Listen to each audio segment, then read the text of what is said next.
60. This is a rough 60 years. And I think physically, Braun is like physically older than the half elf. Even if they're close to the same number wise.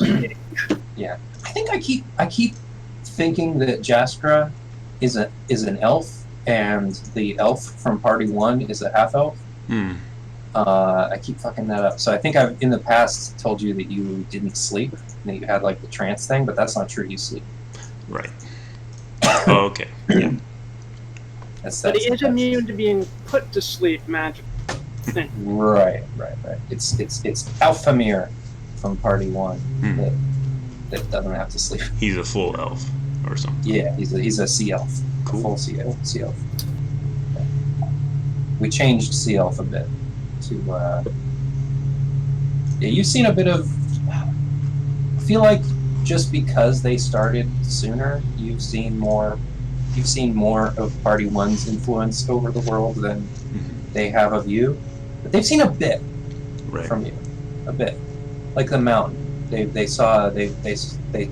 know of like the mountain in the highest hill in the Dim Forest. Just as kind of a landmark for orientation. I don't think they're gonna go there.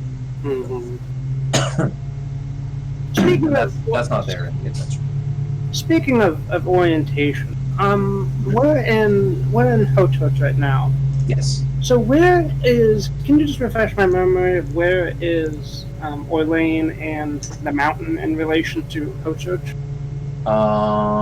Let me draw the map a little bit.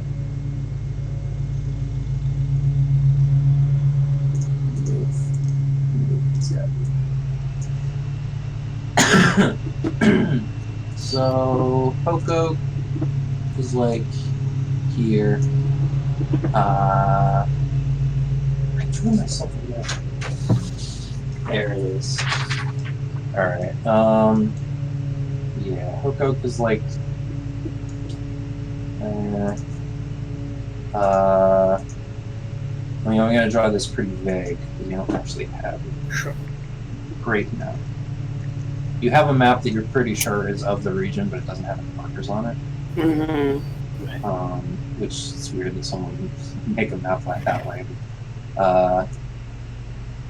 Dim Forest is like this way, you know, just vaguely this big mass to the north. It's bigger than that. It stretches off in this direction.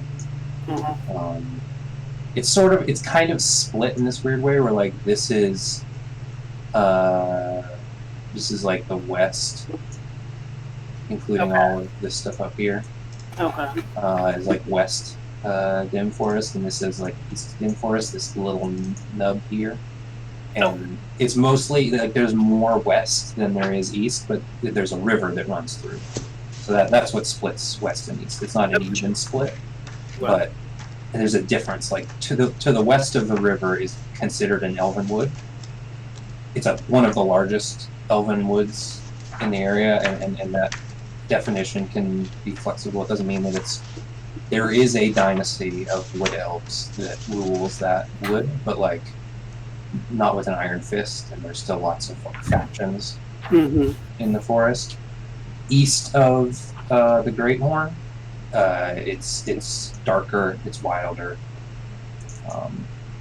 There's not as much. It's kind of like in the Hobbit when they're on the old Elven Road through whatever that forest was. Yeah. They eventually got to the elves there, but before that they had to go through the spiders. Right. The spiders would be over here on the east side. Right. Okay. I'm telling you guys a lot. I should have had you roll on history or something. That's okay. You live in the general area. This is the Great Horn is like kind of comes through the forest and wraps around Hokok a bit. And then Taterwater Creek is, you can follow that kind of towards, it doesn't go all the way to Orlane. Well, it kind of does.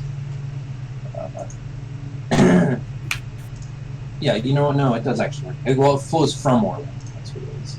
It flows from Orland. And then down into the Rushmores, which is... Rushmores are also very big. Big swamp.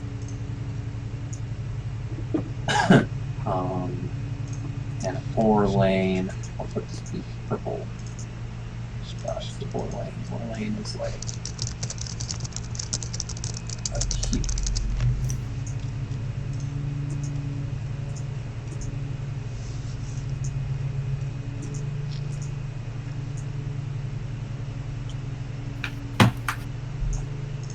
Cool. More or less. Oh, and so the hill that you know of is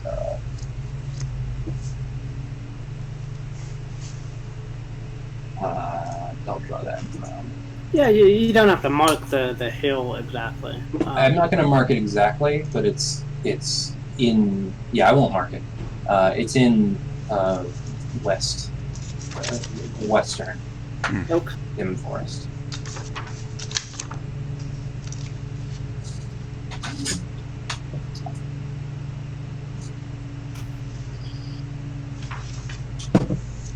So you'll be traveling through the Elven Wood. That does not mean it's safe, but it's at least like semi-civilized in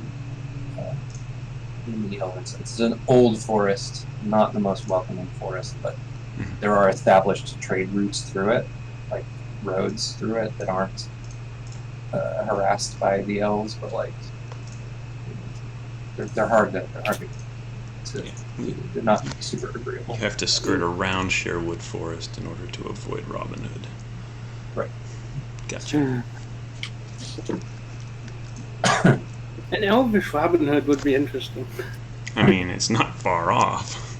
Not really. Right. They ignore a lot of the trade routes more out of like necessity and kind of they have like reluctant agreements to not harass the trade routes, but you know, as long as the trade routes stay out of their way, as long as they stick close to the river.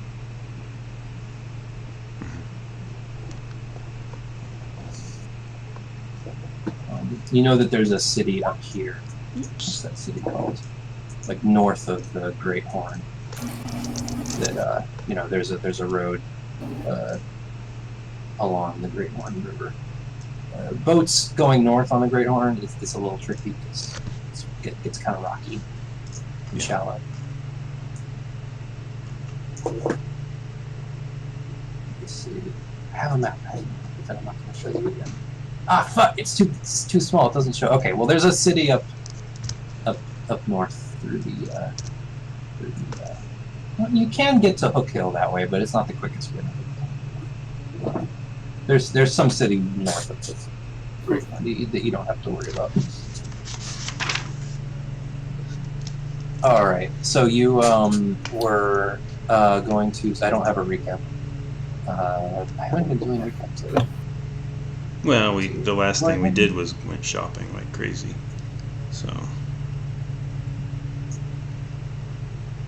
Yeah. But prior to this shopping spree, I think we were going to investigate the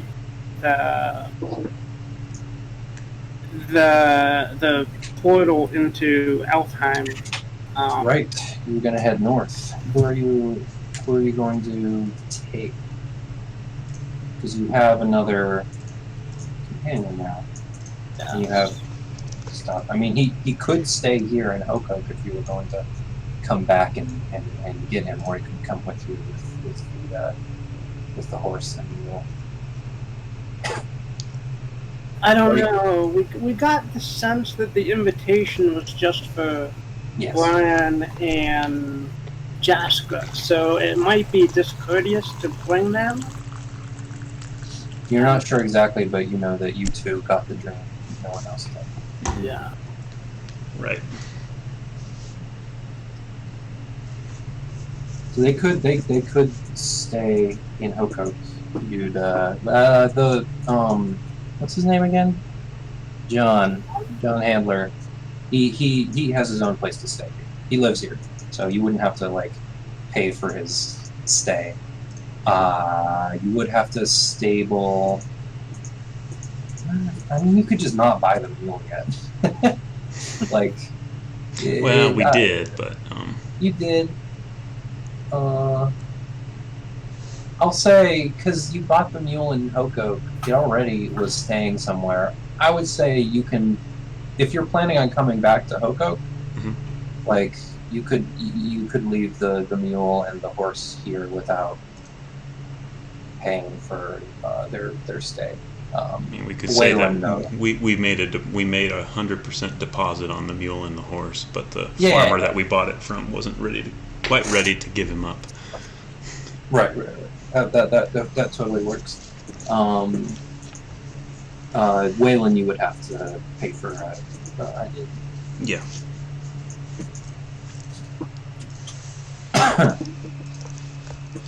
And you get the impression that while it was okay for you to stay with her at your friend's house, it would be kind of weird to leave, but have Waylon stay at your friend's place. Right.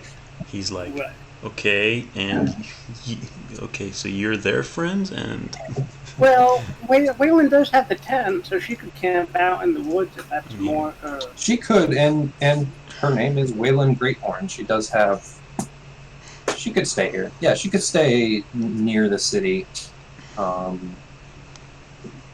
Depending on how long you're gone, she might even just pop back in with the river priests.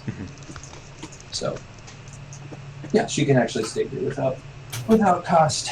Okay. So yeah, actually that works out. If it's just the two of you, are you okay? So you're just going without the meal, without anything else. So, okay, just your regular backpacks and water skins. Yep. Yeah, let's just head off, the two of us. We're leaving John. We're leaving Waylon. But before we go, Waylon, can I use you for a test briefly? Very briefly? Yeah. She's now. Don't be frightened, this won't hurt. And I wave my hands mystically. Wait, Wave my hands mystically, and I try to put her to sleep, but the magic fizzles. What? Do you feel sleepy, my dear? No, am I supposed to? Yes, yeah. I got some new magical tricks, but I guess in the process, I've forgotten how to put people to sleep. Man, that was kind of useful, but I mean, I hope you got. Did you get something good? I think so. Yes. Find out. Oh. All right.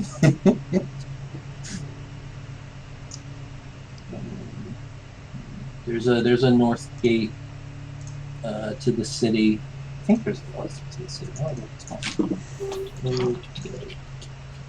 That will make your travel a little shorter. You don't have to travel on the road. There's a west gate. It's close enough. You know what? Unless you could pay for a ferry and travel north to the edge of the dim forest. That would cut a bit of time off your journey.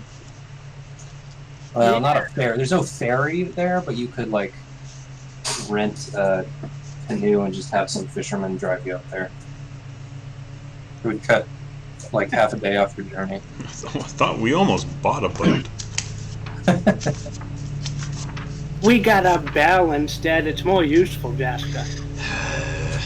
Yeah. You're going against current, so going all the way there on a canoe might not be as efficient, but traveling through like the rather than like the road doesn't go straight to the edge of the dim forest, but the river does.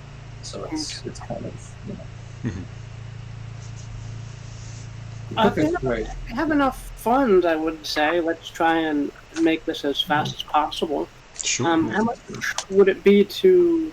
I think there's actually, a price in the handbook for just this.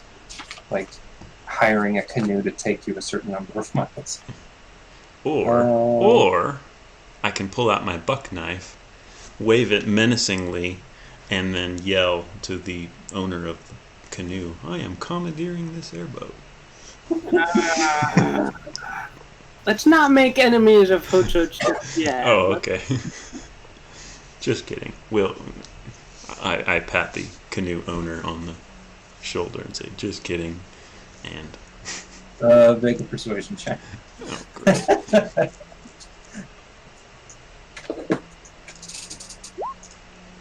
I like this kid. He's got spunk. Get in the boat. All right. For a ship's passage, it's not a ship. It's a shitty canoe. So let me take the price down a little bit. Say 2 miles. That'll be 1 silver piece. All right, I'll hand it to him. All right. He's going here anyway. It's just a slight diversion to fish near the rocks.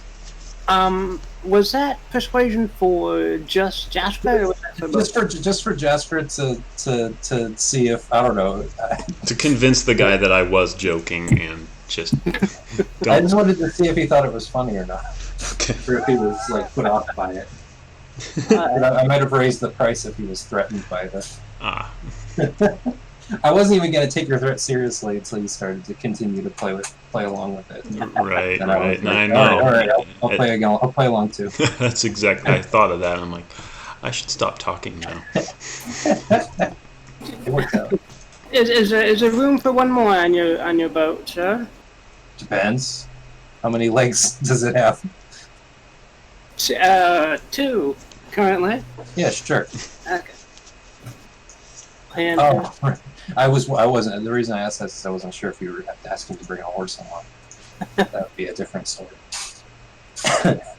Who are you bringing with? I look over at you, and kind of give you a quizzical cock of an eyebrow.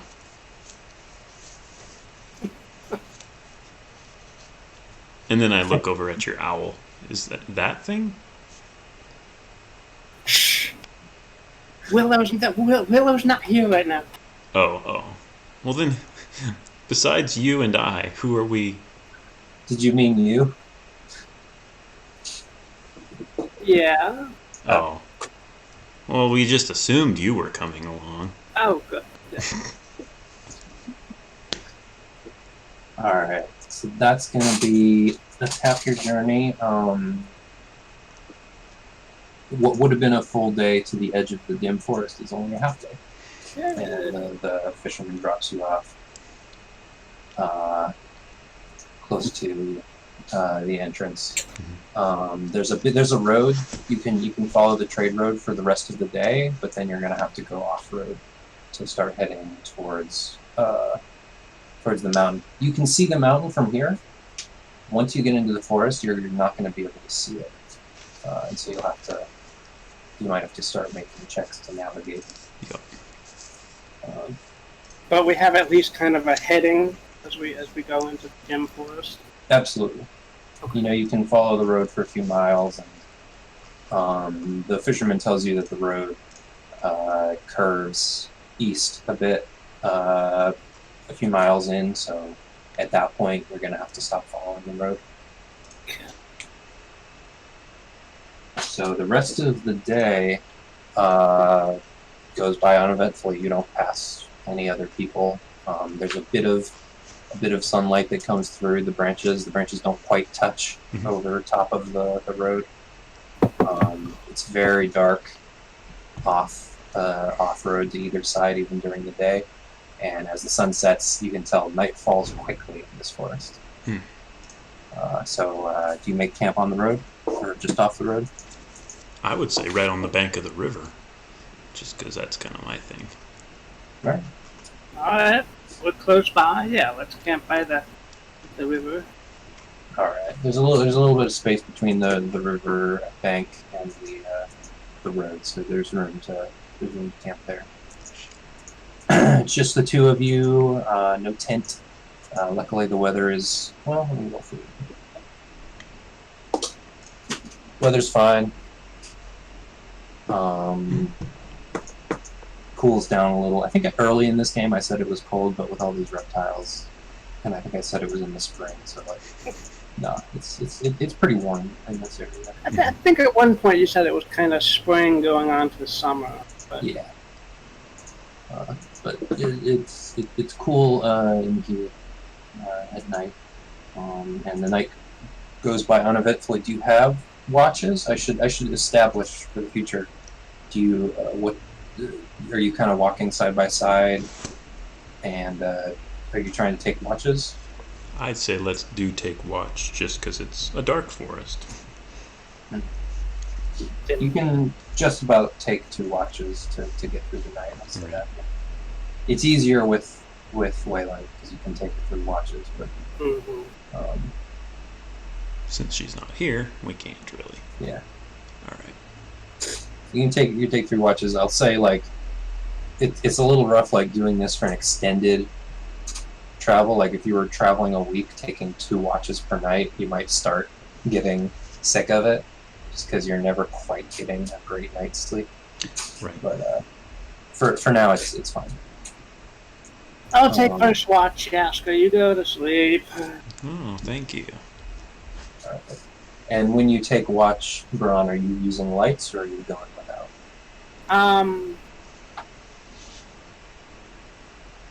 I'm gonna take out Willow again, and right.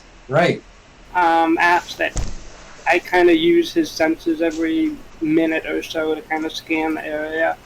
Gotcha. All right. So you're on the road. Make a perception check. You want to just get in the rhythm of this. Nothing's gonna happen, but just so we'll be able to do it quicker in the future. Figure out. 19. Very good. You see a small boat go past at one point, but it doesn't even notice you guys. Okay. Jaskra, for your watch, make a perception check. Yep.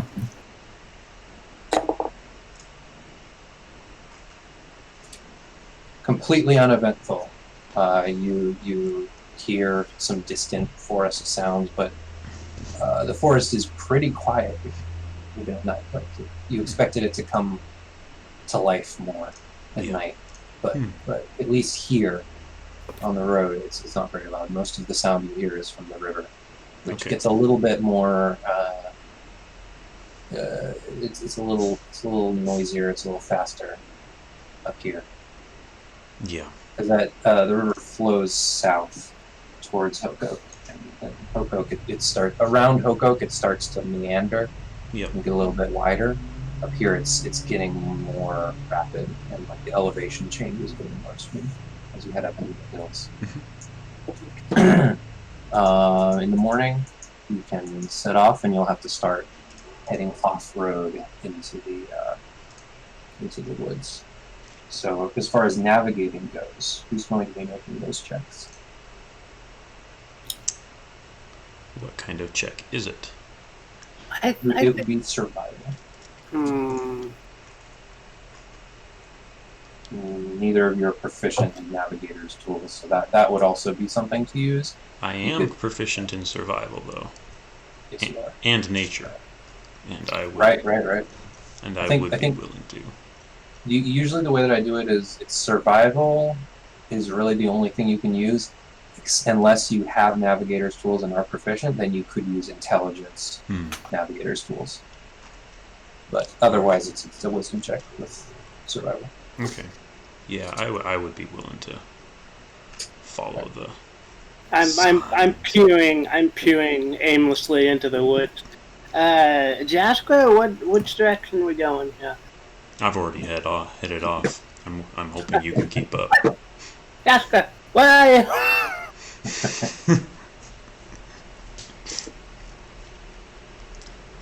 Yeah, I'm basically just weaving through trees, leaving druid signs everywhere. All right. Willow flag. Oh, you're leaving. So you're like leaving druid. Yeah, I just thought of it. I'm like, I don't use that enough. I need to like just kind of mark a tree or scratch a rock or something like that. Sort of Jaskro was here, kind of. Yeah. Gotcha. I will say you actually do pick up, because you don't even have to roll for this. It's a magical language that you automatically perceive. Mm-hmm. You do see a couple of druid markers here as you start to go off road. They're very basic stuff. It's basically just like marking the edge of the elven wood here. Sure. Like a cairn here or something else there. Which I should note, there's no like established name for this like region's rule. That's very secret. Mm-hmm. You don't learn the name of the city or whatever unless you are there. It's all very hidden. So from the outside, this is just an elven wood. Mm-hmm. Not that every elven wood knows each other and is friends, but from the outside, they don't. They keep that stuff very secret.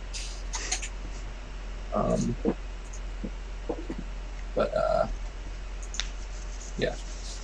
I have to roll for this.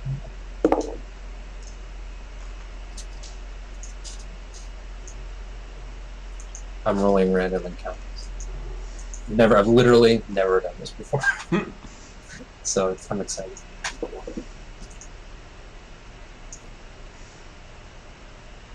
Are you rolling for Jaska's survival? Oh yeah, Jaska's survival check. Okay, well. It's a D20, so.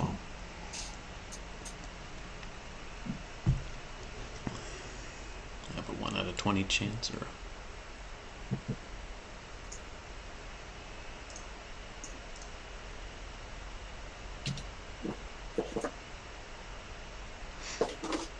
Yeah, I'm way too distracted drawing druid runes on everything. Okay. Braun, make a perception check. You're starting to get the feeling that Jasper might be a little lost, but you haven't talked about it yet.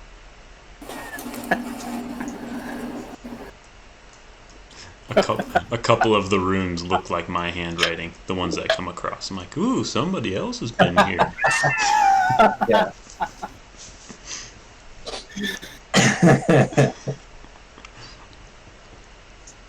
You get to a clearing, sort of on the top of a smaller hill,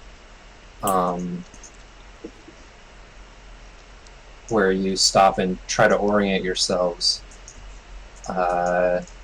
You from this point you actually can see the hill, and you realize you've been going off course a little bit. You've lost a couple hours off the day, but yeah. Man, I do like this map maker's artwork. It's just cool. I really like it. Yeah.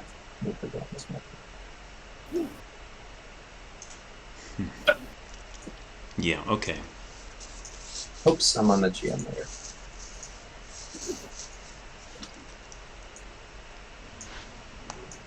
Oh, Jasker, your health.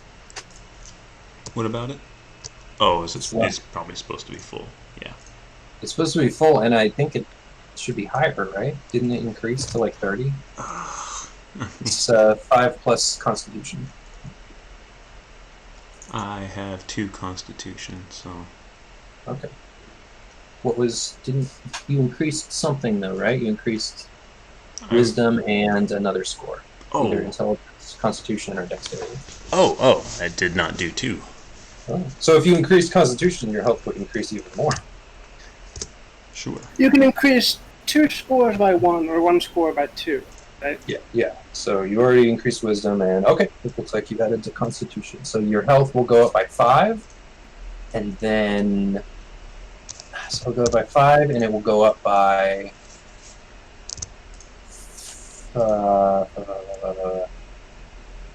It'll go by 5, and it'll go up by 2 for this level, and then it'll go up by 3 for the other 3 levels that you had. Jeez. Yeah, I know it's complicated when you add a Constitution score later, but that's just how it works. I would almost expect the sheet to do that automatically, but it did not. It doesn't do it automatically because sometimes people roll for health. Oh. And that would be a lot for the system to keep track of. Yeah. I didn't realize that Constitution was retroactively added to your health. Right. Yeah, if you increase it later, then you get 1 for each level. Oh. Same with any feats that increase your, like, if you take the durable feat, I think that's what it's called. Or no, the tough feat. It adds 2 for each level. Mm.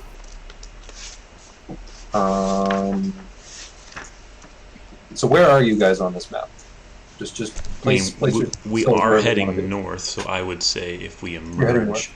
Well, I assumed we were. Emerge from the south, and then you wander around. You've been wandering around the clearing a little bit, trying to like peek your head up, get a high position to like spot the hill, and you just now spotted the hill and have regained your orientation. Let me reload. I'm gonna glance around. And we'll figure out which edge of this clearing we emerged from. All right. I'm resting and leaning against this rock here. Yeah. And I'm going to avail myself of this little break here to use one of my new magical effects. I'm going to cast Mage Armor on myself. All right. Yeah, you start going over that incantation for the first time and apply it to yourself, and you feel a little bit more protected. I would say we probably emerged from this little. Right. You've been standing like this is probably the highest point outside of standing up on a rock. You know. Yes. Like this kind of. Yeah. It's the top of a hill, but it's mostly like skirting down this way. Apologies in advance. I'm going to use this clearing a lot. This clearing map. Okay. And then just place terrain in different places. Like spin it 90 degrees. Make us. Spin it 90 degrees. I added all these rocks in to make it so it would be too small. In fact, today you need to see this clearing more than once. From over by this fallen tree, it kind of looks like as the rocks have slowly eroded. It lost its footing, or maybe something knocked it over. There's kind of this rustling from the tree. And the tree rolls. It's a very big tree, but it just kind of picks up and rolls for a second as an owl bear emerges from behind it, sniffing around. You now notice scratches on these rocks and on the tree. And the owl bear, as it's sniffing around, looks at you two and kind of huffs at you. If I spend both wild shape points, can I become an owl and a bear also? You literally can't. But let me think about this for a second. Owlbear is a monstrosity, which I am not a fan of. Braun, you might want to whack me upside the head just to make sure I don't go and lick it again, because this is basically what's going through my head. Cannot. The challenge rating is too high. I am open to the idea of you becoming certain air quotes monstrosities because I honestly consider them magical beasts, even though 5th edition doesn't. Yep. They got rid of the magical beasts category, but an owlbear is beyond your capabilities as far as challenge rating goes. Okay. Far beyond. Yeah. Two challenge ratings beyond. Yeah. So no, you cannot become an owlbear. All right. Become a baby. Become a bear. I could become a baby owlbear. No, you could not. Namely because you have never seen an owlbear before in person. Oh. Then I deem this a. In fact, make a nature check if you would. I will. Real quick. before we roll initiative. I was gonna do it by myself because I am imagining I see this as a. You've never seen an owlbear before, and the only stories you've heard are of people being torn apart by them when they accidentally happened upon their territories, which are quite unpredictable. It makes its roost in unpredictable places, which make it extremely dangerous, because it's very difficult to just avoid an owlbear cave, because it's often not a cave. Right. Roll initiative. Okay. This is a taint against nature. Such a thing exists is not natural. Yes. Very good. Ron? 2. 2. Alright, back me up. It starts fluttering its big, beefy arm.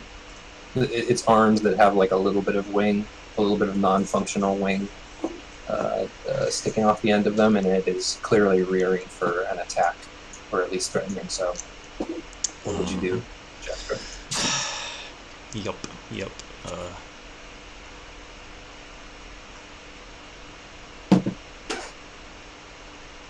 Let me... Ooh.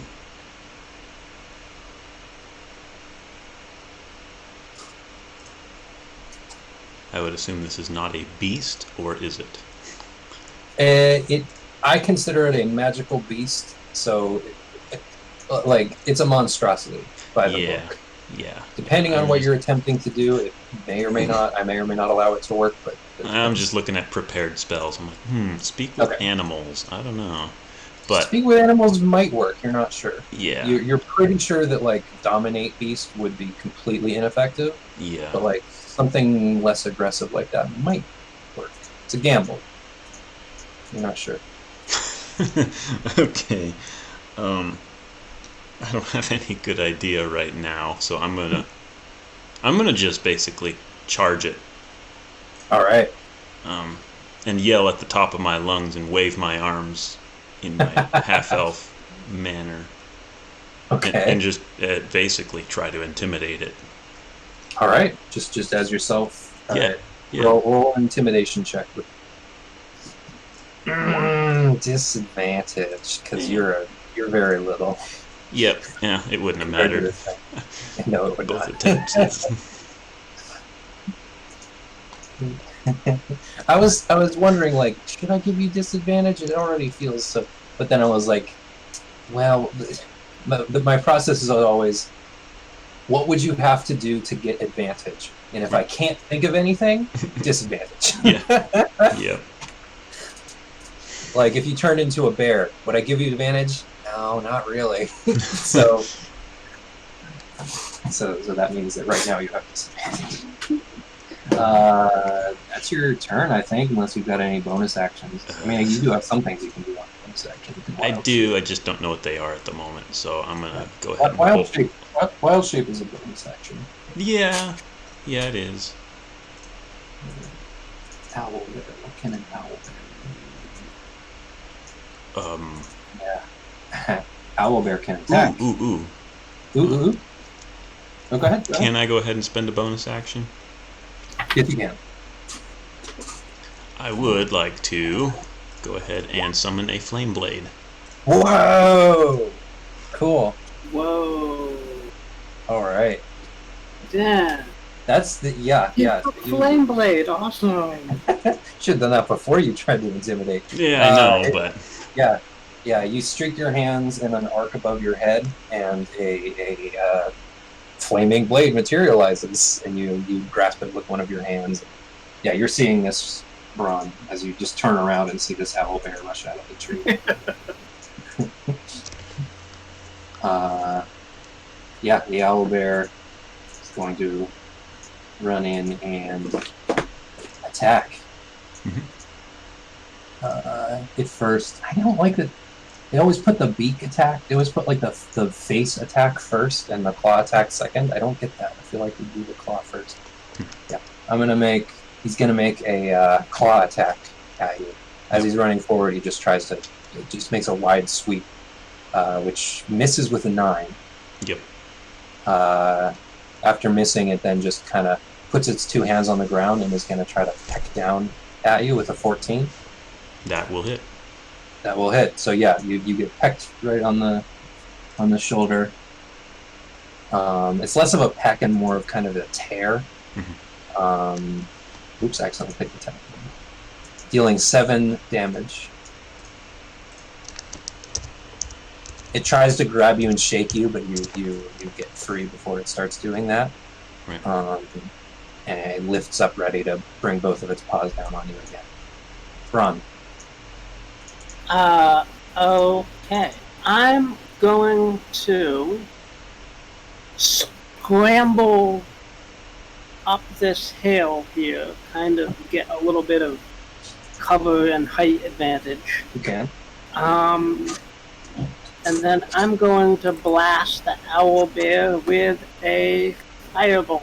Alright, these rocks are pretty smooth on top, pretty rounded, pretty flat, just because of rainfall. Okay. They've been up on the top of this hill for a long time. So they're pretty easy to climb. 18 hits. Alright, 4 fire damage.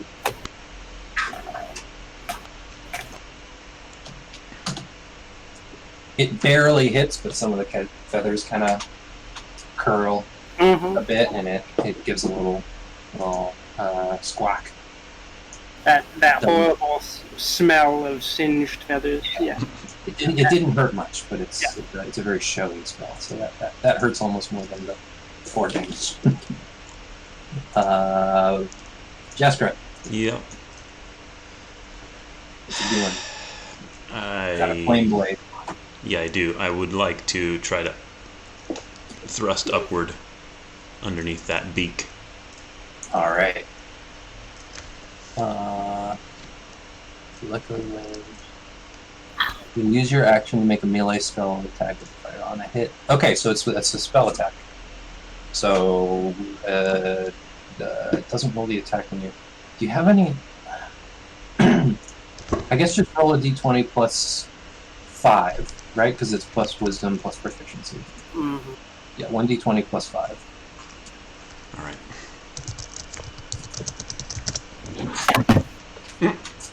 10 does not hit.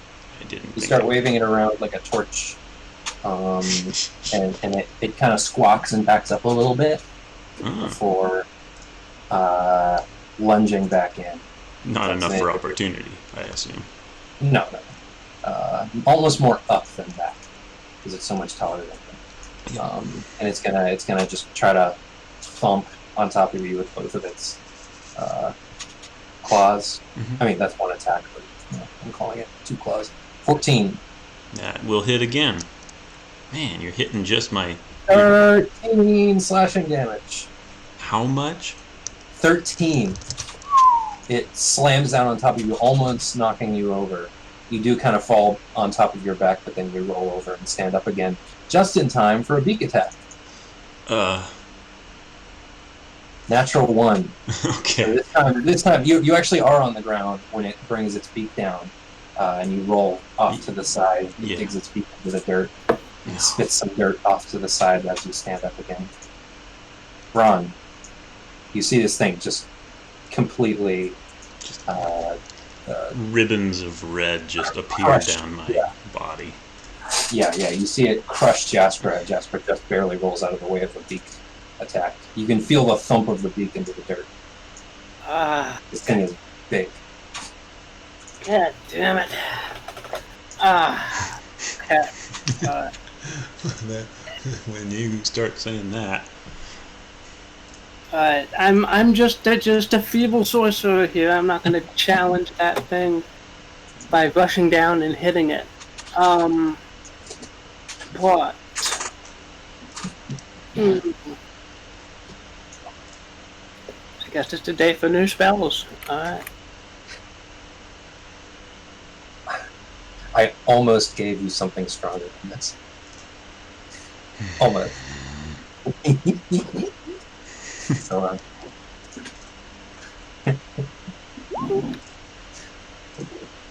Ooh! Alright, I love this spell so much. Trying to think of what might scare this thing off. I'm thinking. Yeah, careful, because you know that depending on the illusion, this spell can be very powerful, very easily overseen. Yeah, I'm thinking a. Can I try and think real fast of what might scare these creatures? Yes. Make a nature check. Sure. You haven't made one yet.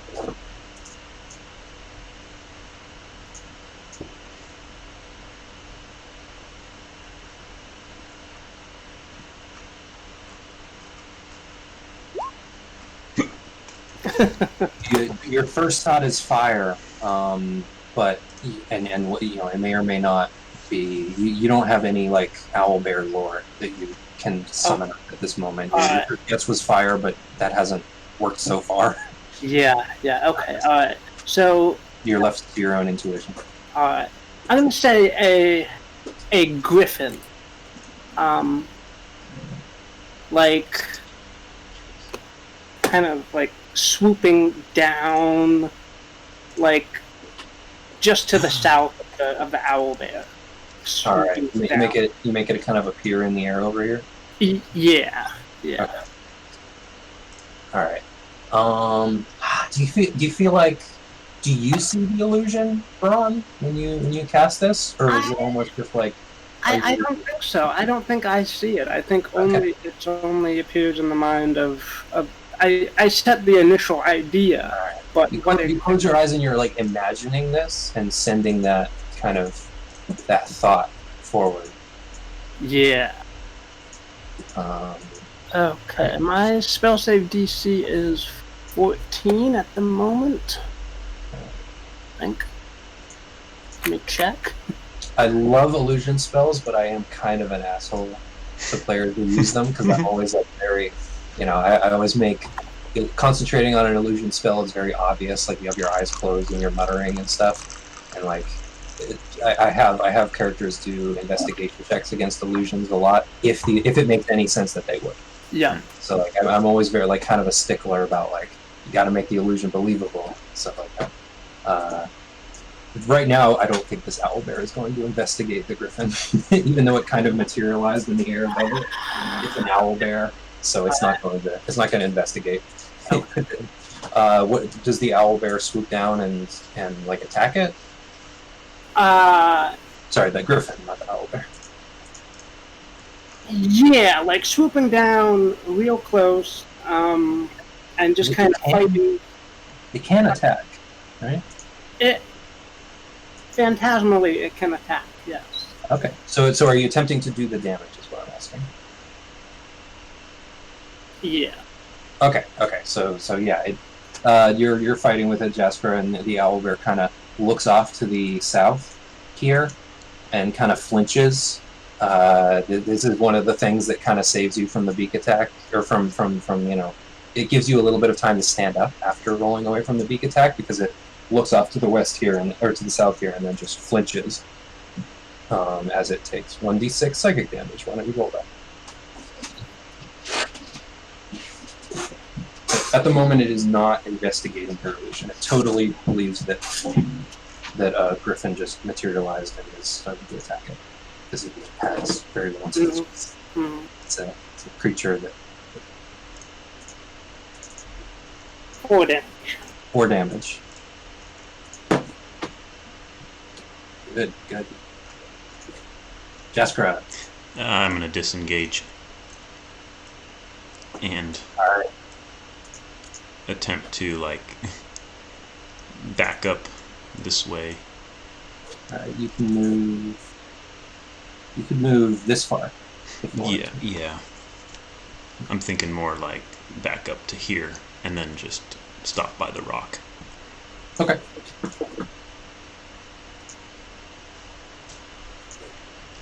Any bonus actions? No. The owlbear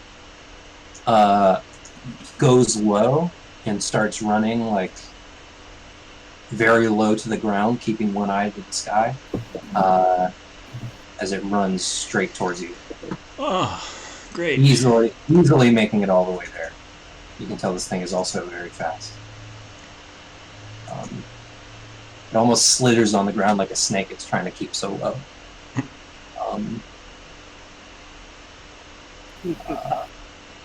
It's going to make a claw attack.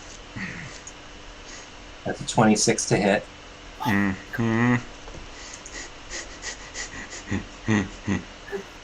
It's 12 slashing damage. Okay. Pretty middling roll. And it's going to make its beak attack. It's a 14 to hit. God damn it. How do you keep getting 14s? Wait, sorry, wait. If Daniel had disengaged... Yes. Is it... Oh, there's no opportunity, but now he's using his... Yeah. This thing is faster than Jasper. Okay. Yeah. It doesn't matter. Well, what is the damage? I mean... The damage is 12. Yeah, well, I'm down to negative 11 then. Right, you're down to 0. So you take... Oh, right, you take an injury. I always forget that we're doing it. It's so much fun. I want these injuries. Well... I know, you... Every single session, somebody has. I shouldn't be too excited. It's rude. So you fall prone. All attacks are made with disadvantage. Enemies have advantage on saving throws against your spells. You lose concentration on any spells, so I think you lose Flame Blade, right? Is that concentration? Just a quick check. Yes, it is. Nope, that's Phantasmal Force. Yes, it is. Mm-hmm. Flame Blade is gone. It fizzles out as your hand strikes against this rock. And you get to roll an injury. I'll roll for it. I might not like the roll, so I'll put something else. It's a 4. No, I'm not going to do that. I rolled lose an arm or hand. I'm not. You're not gonna lose a hand on a random encounter. Not a moment.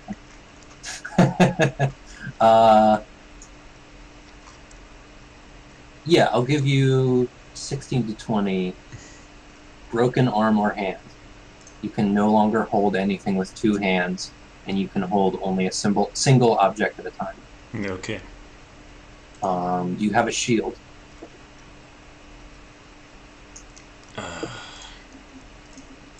Do I? Yeah, do you use a shield? I don't know. I think I do have a shield, but You do have a shield, and it is adding to your armor class. So you have a shield. I could unequip it, but right. Your shield is broken under the weight. You block the attack with the beak, but it just breaks through the shield in 2 points and just wraps around your arm and starts shaking your arm around. Ow.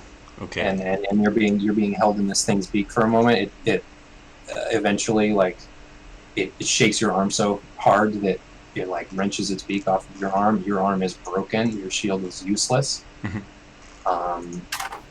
So they actually unequip that shield. Oh wow, that was a good shield too. Okay. Wasn't it just a wooden shield? It was +2. Yeah. Right. Yeah, there's no different types of shields in 5th edition. They got rid of that. It's all just shield. But yeah, you've had the shield for a long time, so some sentimental value, I'm sure. Oh yeah. But yeah, that arm is broken. You just have your flame blade arm with no flame blade anymore. Yeah. So that's the end of the owlbear's turn. Ron. Jasper is a bloody mess. Yep. Okay. On the ground. Okay.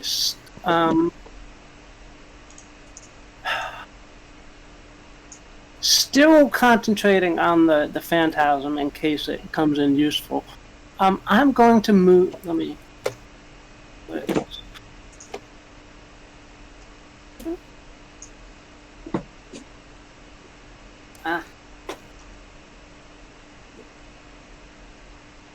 Gonna move as far as I can, kind of away from the owlbear and Jaska. About here. Okay. Oh, unless you're dashing. No, I'm not gonna dash, but I'm gonna get as far away as I can. All right. This turn, and then I'm going to try and distract the owlbear with some magic missiles aimed right at its butt. All right. Roll your magic missiles, and then I'll also have you roll. What's a distraction check in fifth edition? Is it intimidation? Is it persuasion? Is it help? Perception? Help? No. Help action does a specific thing. Yeah.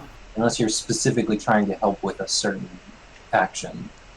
Otherwise, No. I would say probably just straight charisma. Yeah, I was There's no distraction skill, and if there is, you're not proficient in it. So just roll your magic missiles, and then roll just a straight charisma. Distracting strike. That's not a thing. Yeah, I think it is a thing. I think it's a fighter thing.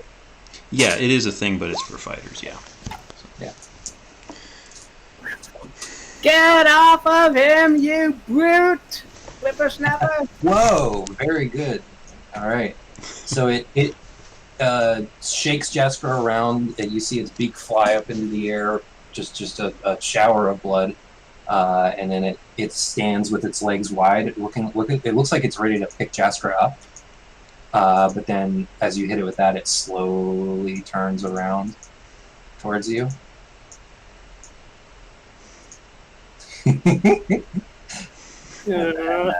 It scrapes the ground with its claw. Jaskra, this thing's back has just turned to you. You're on the ground. I am conscious. You are conscious. All right. You're prone, and you try to move your arm. You cannot. It hurts when you try to move it. Your shield arm. Yep. Let me quick run through a couple things. Mm-hmm. Oh, nice. I am going to mutter under my breath and cast Healing Word. All right. That's a bonus action. It is. So you still have an action. And... Oh, right. I forgot to take the damage off of the magic missile. So, 10.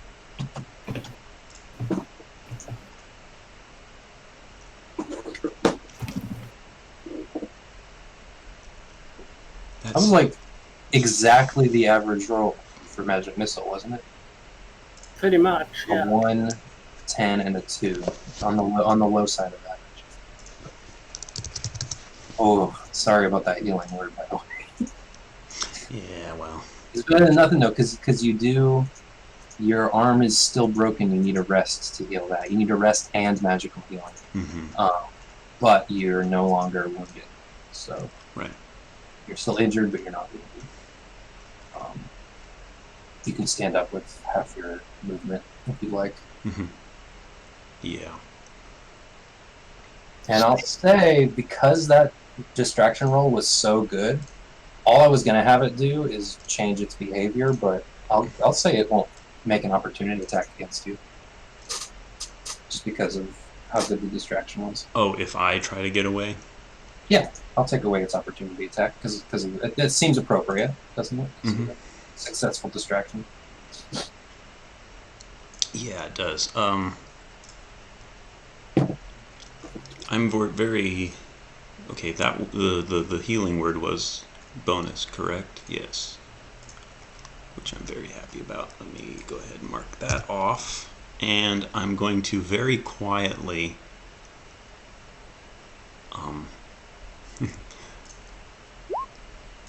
cast poison spray at it. Just like blow off my palm. Try to take it off guard as it's looking away, and then scramble backward on one hand and two legs and duck behind the rock. Alright, you sure you don't want to scramble away first? Because there's really no way to subtly poison spray.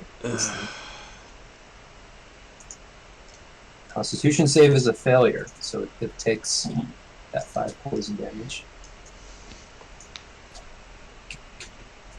Oh.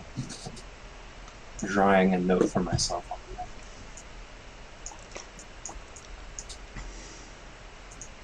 Nothing to be worried about. It takes 5 damage. So did you do the poison spray before you? Well, you know what though? You'd have to be within 10 feet, and guess what? Its claws have 10 feet, so it does get to make an opportunity attack against you. Oh, jeez. So you actually couldn't. You actually could not use it before leaving its range. Mm-hmm. All right. And it would be. I don't imagine this thing making an opportunity attack with its beak attack. That would be a claw. No, I'm wrong. Its claws have a. I'm gonna Google this because I feel like its claws have 10 feet, but I might be wrong. Maybe I made the sheet wrong because I think I had to put this one in there. No, I copied this one from the. Yeah, 5 feet. So yeah, you can use it. You don't get an opportunity attack. You can use it as your flame. And you just crouch behind that rock. Yep. You have movement to get there, I think, because you used half your movement to stand up, but then you can get there. All right, it's the owlbear's turn. And one thing. Yeah. I'm sorry. The phantasmal griffin is still doing whatever the owlbear thinks it would be. So. All right. Yeah, it's just making. I imagine it's just making sweeps, just trying to attack the owlbear like the way that a griffin would. Okay. Mm-hmm. Every once in a while, you see the owlbear kind of duck and flinch up out of the air. Oh, so on each turn, does it take? Yep. All right, so you had a turn there, so I'll just give it roll another d6. I'll just say every turn the griffin makes a sweep. 5. Very good. Yeah, it ducks, it flinches, and it gives another little squawk. It looks like it's feeling a little bit cornered at this point. It looks really torn right now. It looks back and forth between Jaskra and Braun, and looks up into the air. I'm gonna roll a d4 here. 1, it attacks Jaskra. 2, it attacks Braun. 3, it attacks the griffin. 4, it runs. All right. Because I legitimately have no idea which one it would do right now. That's fair. They all seem equally plausible. So roll a d4. 1 Jasper, 2 Braun, 3 Griffin, 4 Run. Mm-hmm.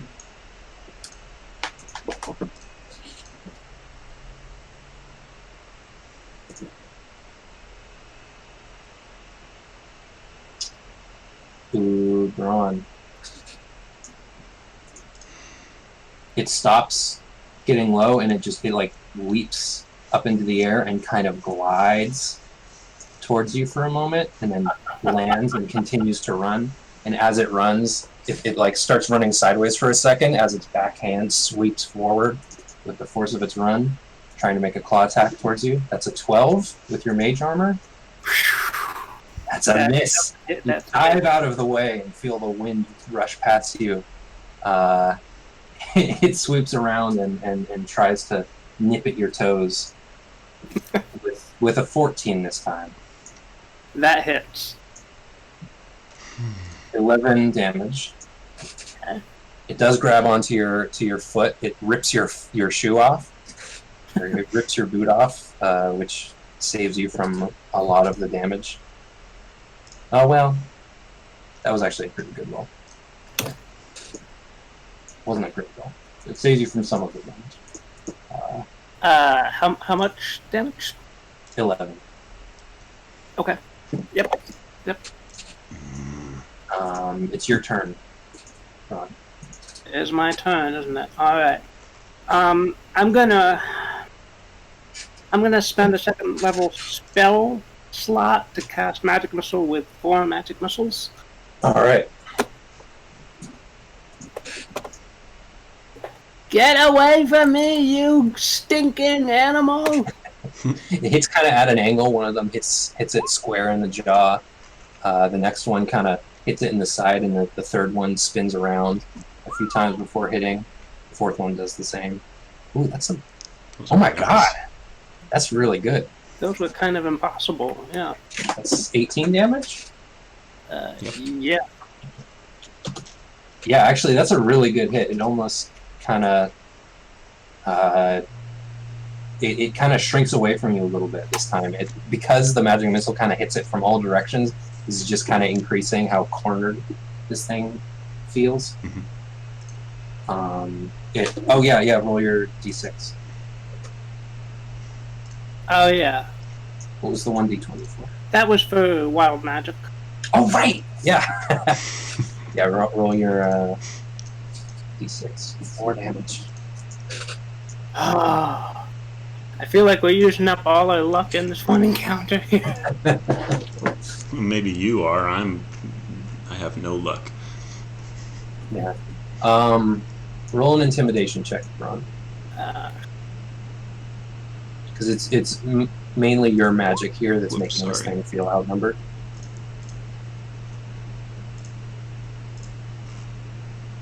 And this lines up well because Charisma is your spellcasting.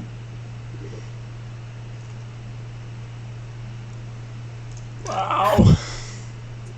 Jaskra. Yep. What are you doing? Not what I just... I'm not jumping. Okay. I'm going to cast Entangle on it. Okay.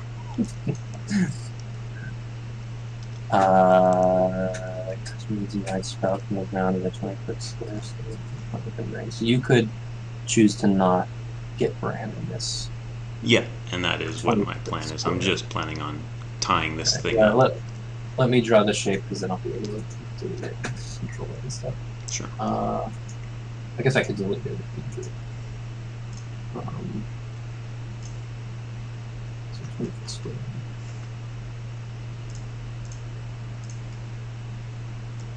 Like that. Is that kind of what you were going for? Yeah. Alright. Go ahead. You can take it. Strength check. No, wait. Yes. Concentration. You make a strength save. And Creature in the area when you cast a spell, strength saving throw. Okay. So, strength saving throw. And you've got to beat a 13. He's got a pretty high strength. It's a 5 plus 5 failure. Wow. This thing. It was looking around, ready to run, and then suddenly the grass around it just like starts wrapping around its arms, and it goes into panic mode. It is restrained. Cool. Alright. The owlbear. I'm inclined to make it start attacking again because it's cornered now, but you rolled so good on your intimidation that it's going to use its action trying to escape. It's a very close call because I feel like it literally is a cornered animal at this point, but still, that was such a good intimidation. Oh my god, 3 plus 5. It fails. This thing's so strong. Yeah, no, that's the end of its turn. Right? That's its action. Yeah. Yep. Oh my god, yeah, Bron. Okay. This thing is writhing and kicking and pulling against the vines. Its escape seems inevitable. But at the moment it's restrained. Yep. So, alright, so, Phantasmal Griffin? Yep, D6.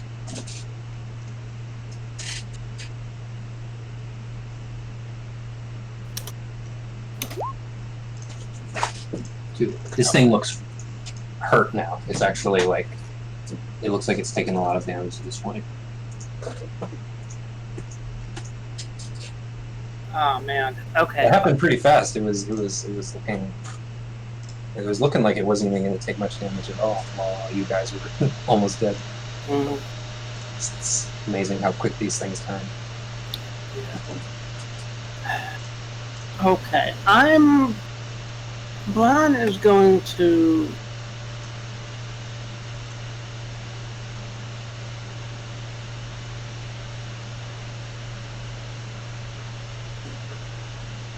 That's disadvantage on attacks while it's restrained.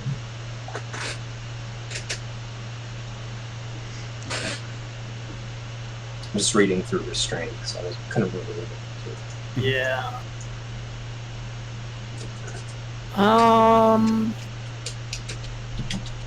God, what do I want to do? Okay, I'm just going to take the disengage action in case it swipes at me again. Alright. Then move over to see how Jaska is doing. Alright, you can move here. If you're avoiding the restrained area, then you could make it. Is that the route you're planning on taking? Yeah. Okay. Jester.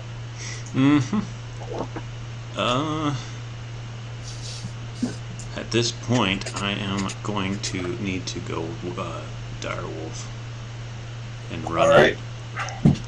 Did I make the direwolf token that small? I think it just comes in that way. Oh, I didn't have direwolf. Yeah. Entangle is a level 1 spell? Yes. Entangle is so good. Wow. And that's on 30. So I'll just give him 30. It's like a little Ivard's Black Tentacles. Right. This guy has 50 speed. Not doing damage, but Yeah, it's just a smaller area with no damage, but it's essentially the same main threat. Oh, and conditionally, you could say that you can't use it in areas without plants. But Oh yeah. anyway, Okay. Oh, this would actually put me in range and I could skirt around the thing. If I ran over here. Yeah. Just step over Braun as he's downhill from me. Duck past him and then leap diagonally to attack. All right. Make a just an athletics check with the direwolf stats. It's an easy. It's just an easy test. Well, okay. Or You land here. okay. You land here. Make a. Wait, is it on your turn? If you enter the area, right? Creature.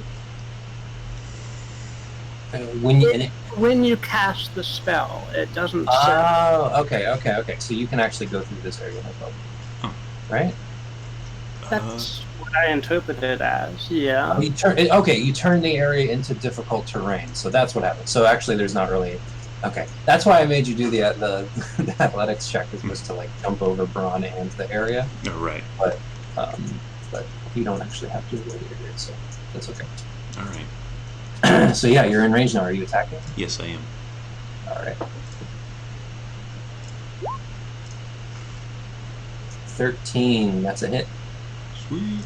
Oh, plus you have advantage, but it wouldn't matter. 10 piercing damage. That's enough. Cool.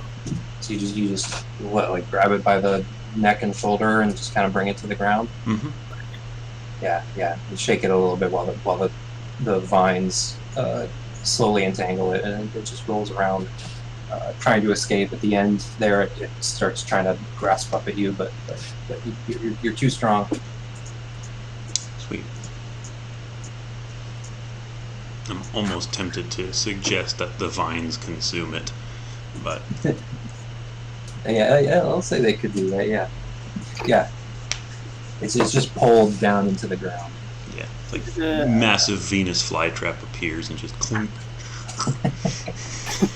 There's a little mound in the ground here. Recycling, Jaska? Hey. Woof. All right.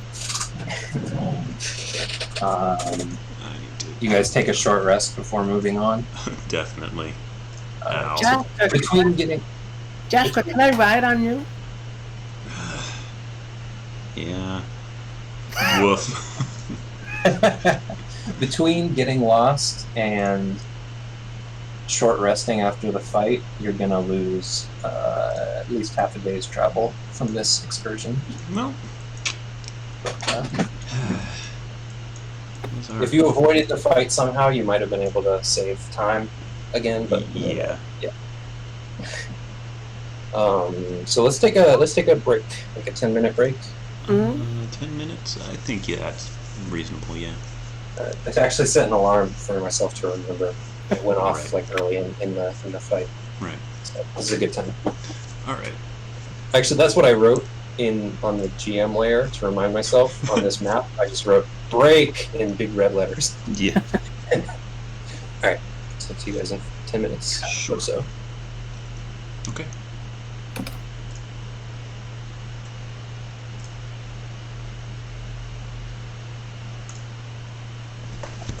Daniel? Mm-hmm. What time are we coming back? Let's come back at 5 till. Okay. 5 till 5, I guess. Okay.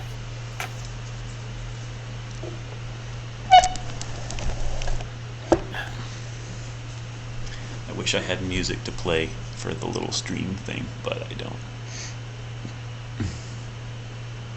You don't? No. Like a pause screen or something. I do, but the music that I found that is basically royalty free is all stupid. I don't like any of it. It's all hip hop and vocal EDM, which I like vocal EDM, but for Dungeons and Dragons stuff, it's just a little bit too off topic, in my opinion. So I should pay up for a bunch of audio machine tracks, but but those are expensive. I mean, they're not bad, but when you want to do like an entire album, now you're paying $20 to $30 just for licensing. So, all right, I'm gonna hop up too. Yeah, me too. All right, back in a bit.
Alright, I'm back.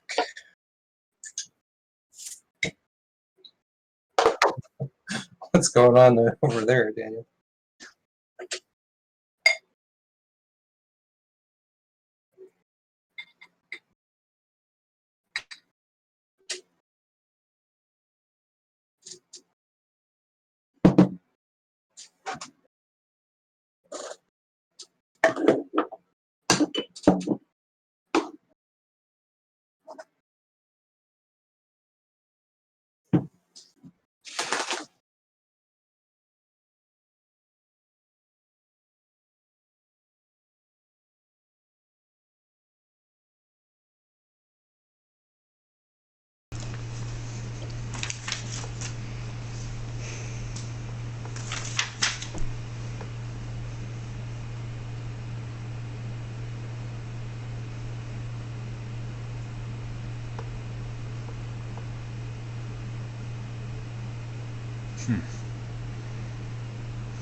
Yep. As am I.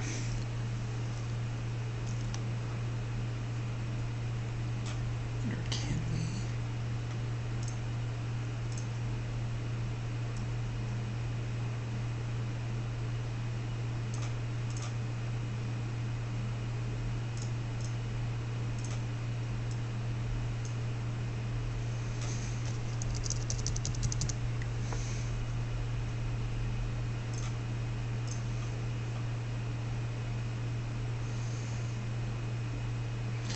Sean should be around any minute.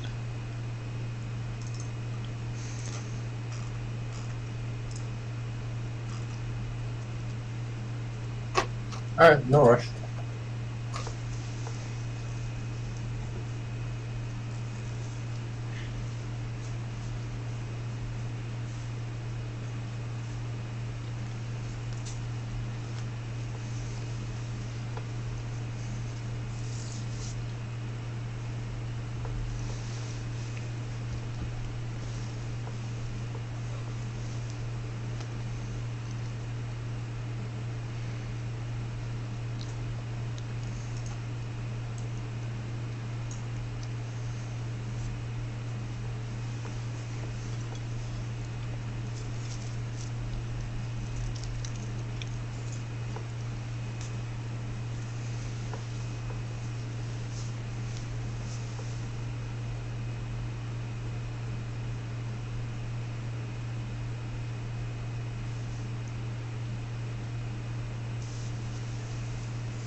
I'm trying this beer called Midas Touch Ancient Ale. It's a dogfish head beer. It's good.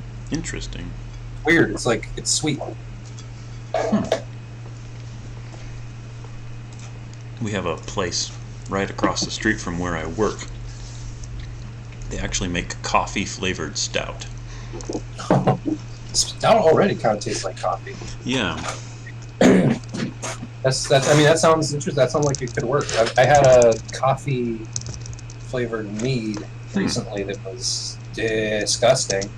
But I imagine that's. It was rough. We still have it. Nobody wants to drink it. I can't get rid of it. Nobody wants it. That seems like a very experimental mixture of flavor. It's local, you know. I wanted to try something weird. Sure. Local. Support the local. Man, I should have just stuck with it. I like some of their other stuff, but What's the stuff you have right now? The beer that I'm drinking? Yeah. It's Dogfish Head, Midas Touch Ancient Ale. Okay. It's good. It's just a touch more bitter than I usually like, but yeah, it's still good. I love sweet beers and sweet wine. Mm-hmm. So this is really doing it for me. It's got spices in it. Sure. I like it.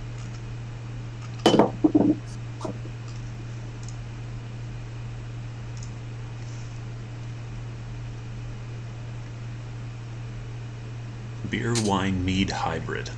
I mean, that's like kind of a jack of all trades. Yeah.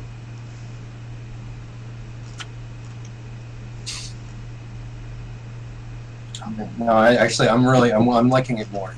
Right now. I'm back. Sorry about that. No problem.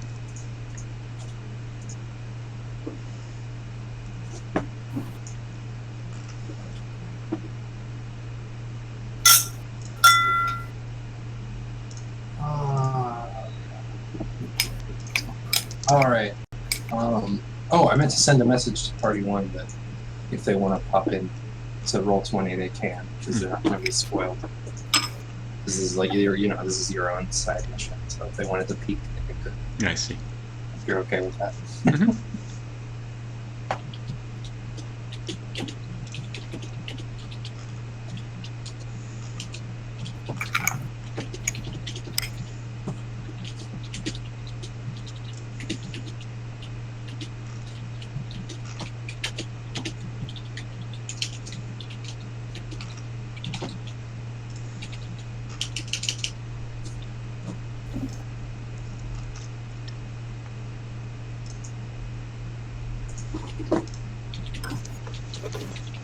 Yeah.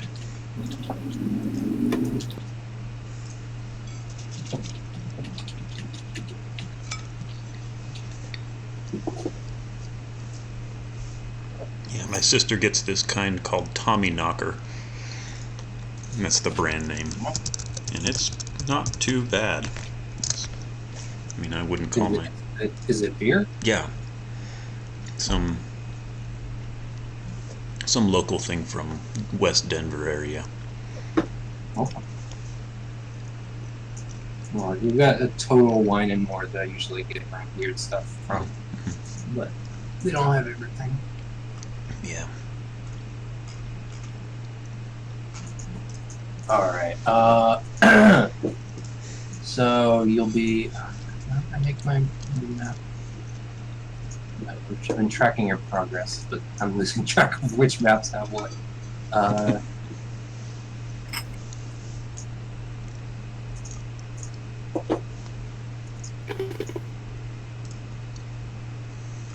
Move you off the random encounter map back on the Hope map, because that's where I've drawn the maps. You're like, what color are you guys? What color's gonna stand out? I'll just draw black, just because it'll stand out. You took the river part way.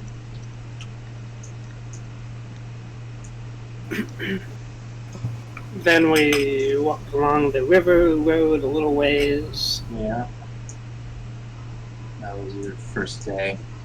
This is not proportional whatsoever. Because your second day was going off road, a little bit sidetracked.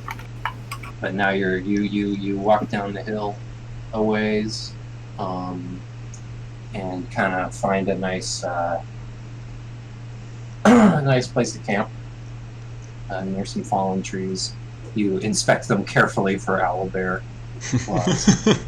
Yeah, we're going to be careful from now on.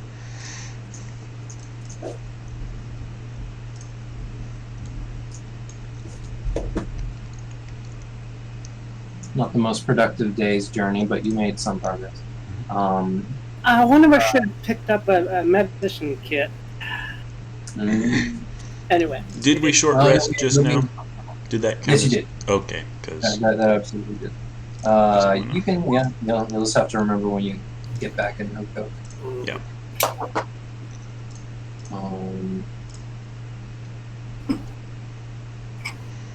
Alright. For taking watch, Mm-hmm. is it Braun still on first watch? If you'd like to be, I can take first watch if you'd like to swap out. No, you get some rest first. You look like you need it. Yeah, this arm. Alright. So go ahead and roll perception. Right.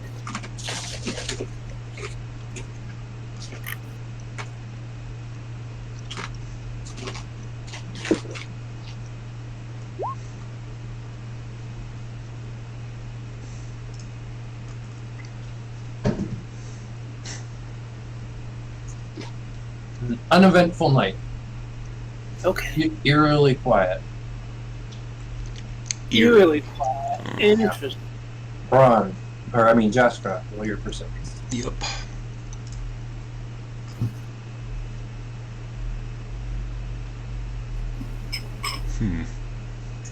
Eerily quiet. Uneventful night.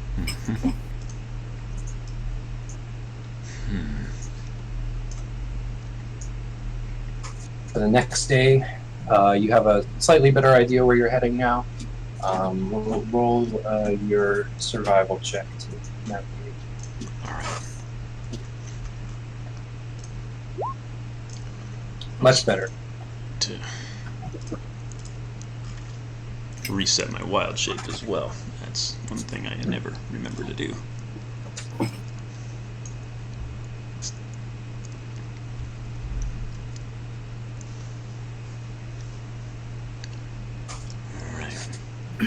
The way I'm doing random encounters for this area, because I wasn't sure, sometimes you do only random encounters at night, sometimes you do them day and night. I couldn't decide, so I'm doing only at night unless you get lost. Then I roll 1. If you get lost, then I roll a random encounter check. I gotcha. As we start off the hike, though, I'm just kind of instinctively just gonna do my mage armor again, just in case we encounter another owl bear or whatever. Gotcha. That can be part of your morning ritual. Okay, sure. Because you have to. Well, you don't prepare spells because you're. While Jasper is preparing spells, you can apply your mage armor.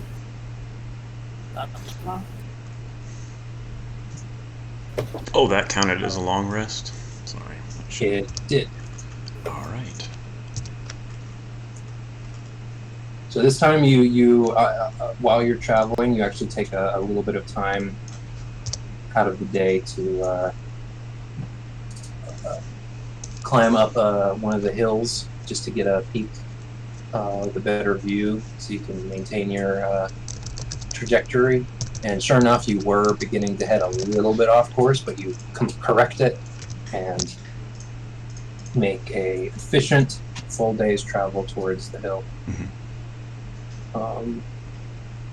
For camp, we'll do one more. You'll if you judged correctly, you should arrive at the foothills about halfway through tomorrow's trip, about midday. Okay. If you start early. Yeah. So for camp, same thing. Braun first, Jasker second. Sounds good to you me. find another clearing at the top of a hill to make camp. Checking the perimeter before it's completely dark, making sure nothing's made a home here. I'm not the one with the alarm spell. I wonder, Braun. It's a wide clearing, but you could place an alarm strategically somewhere. Just my suggestion. You don't have to take it. Yeah, is there... I'm just gonna... Oh, wait. No, I'm sorry. It's not a clearing. The night map that I made is actually not a clearing. It is at the top of a hill. But I'm just gonna ward in an alarm the area around the camp, as much as I can get around us. If something comes within 10 feet of a sleeping person, yeah, you'll know. That'll work. Alright. So I do that, and then actually gonna ask Willow if he knows about what that eerily quiet thing is about. If there's some kind of a presence in the forest, or if it's just Willow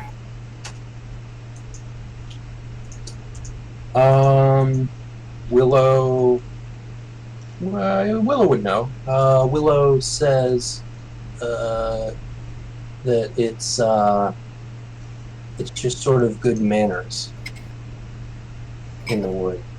Nice. You don't want to be heard if you don't need to be, and those who make too much noise can draw unwanted attention. Nice.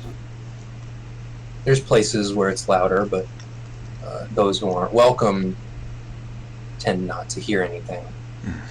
And those who are really not welcome tend to make enough noise to make themselves stand out. Gotcha. Okay. On that note, I will roll my perception.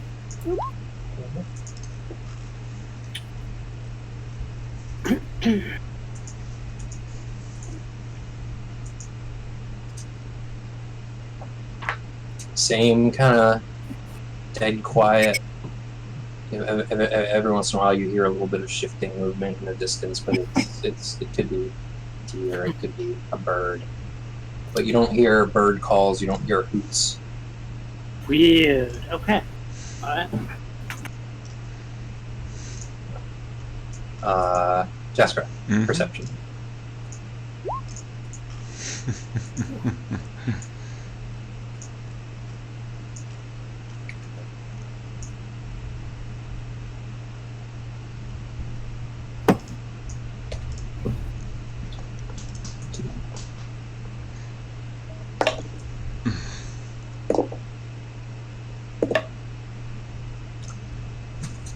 While you're on watch with your dark vision, you do actually, which Braun has dark vision too, but he didn't roll super well. You see a bit, you see something moving kind of in the distance. You don't hear it, but you catch a little bit of movement and you kind of raise your head a little bit and you feel like there's a person moving, just like in the trees beyond, almost beyond your sight, like just within dark vision. Yep. And then it backs away. It backs away from me? Or us? Into the darkness. Yeah, back into the darkness. Is it almost like it saw us, or me staring at it? It definitely saw you. You don't know if it saw you looking at it or not.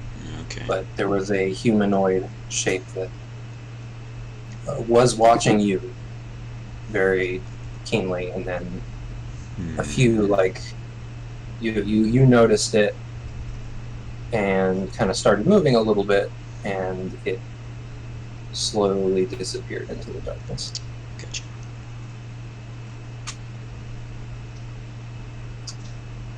You just continue taking watch. Yeah. Alright.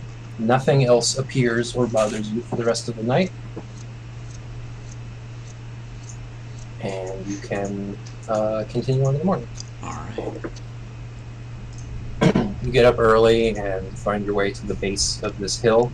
You actually manage to find roll a survival check, just to see what your approach is. Yep. And I'll be letting Braun know about the person or whatever that I saw. We are being watched, it seems.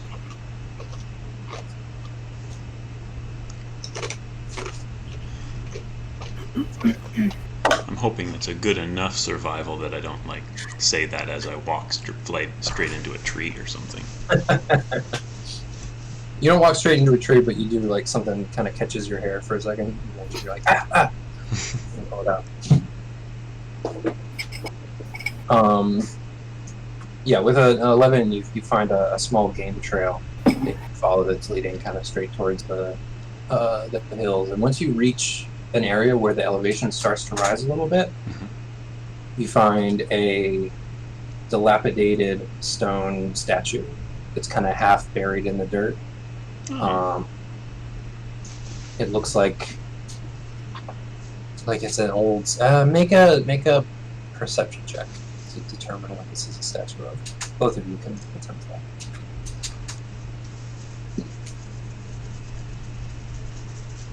It's some kind of creature with 4 legs. Okay. Sitting in kind of a. It could be a big cat of some kind, a mountain lion, panther. It could be a big cat. It could be a dog, but it's some sort of 4-legged creature. It's just this very, very old statue that's mostly covered in foliage. But it's kind of just off of this game trail, almost as if this was like a road, but it's clearly not. It's just a path that deer take. Definitely not reptilian. Nope. Okay. Remembering of character that we're totally on the side quest. Can I brush off like any of like the moss and stuff on it? See if there's any writing or stuff at the base of it. Yeah, make an investigation check.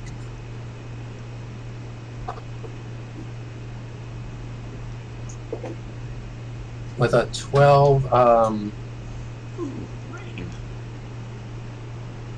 you don't find any writing, but Jaskra, you catch as Braun uncovers some areas. There is a druidic mark. I won't say anything. On the statue. I won't say anything, but I'll just read it and kind of keep it to myself. Whatever it make says. Make a. What kind of check would this be? Just intelligence plus proficiency. I'm just gonna make this like a druid lore check, which you'd be proficient in.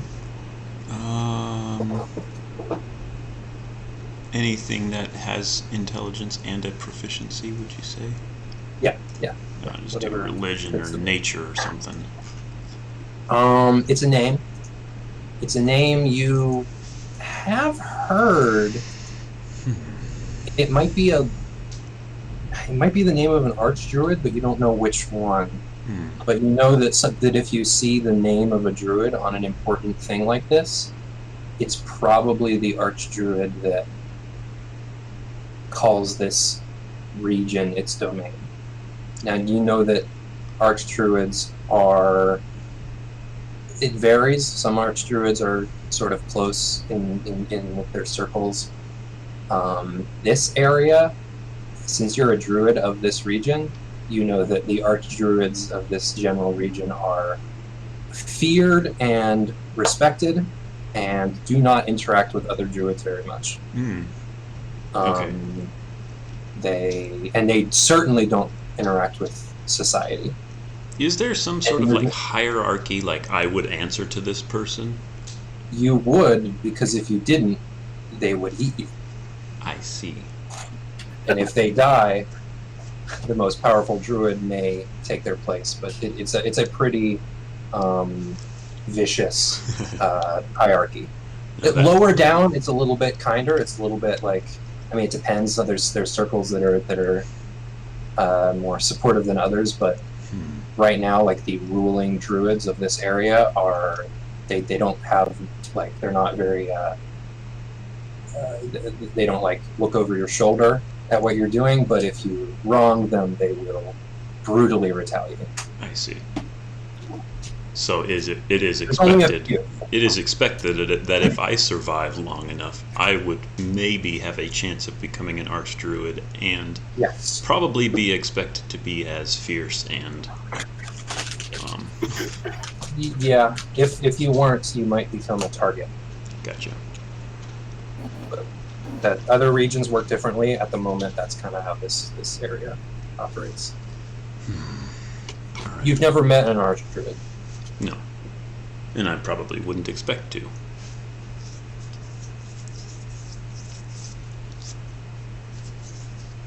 And being a hermit, it's also probable that I wouldn't want to. Meanwhile, I'm just brushing this statue off, like I don't... running my hands all over it.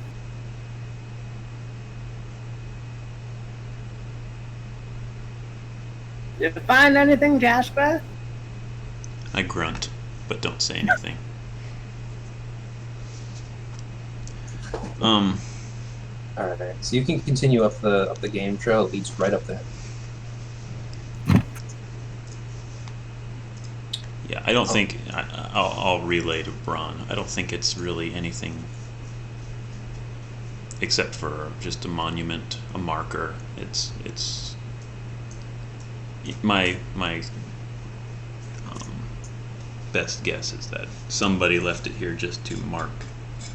It's territorial. It's not anything that will assist us in what we're looking for, I don't think.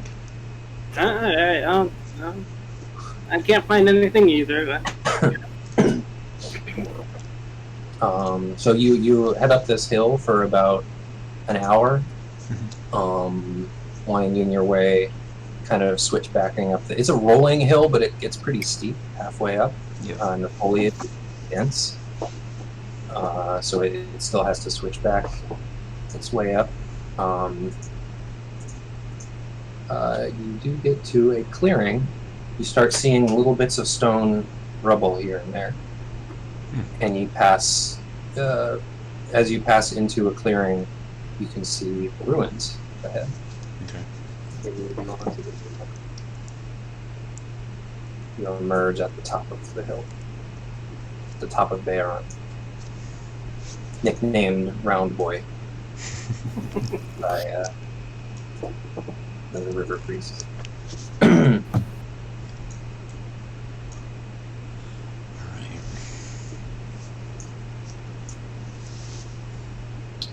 You got a long rest.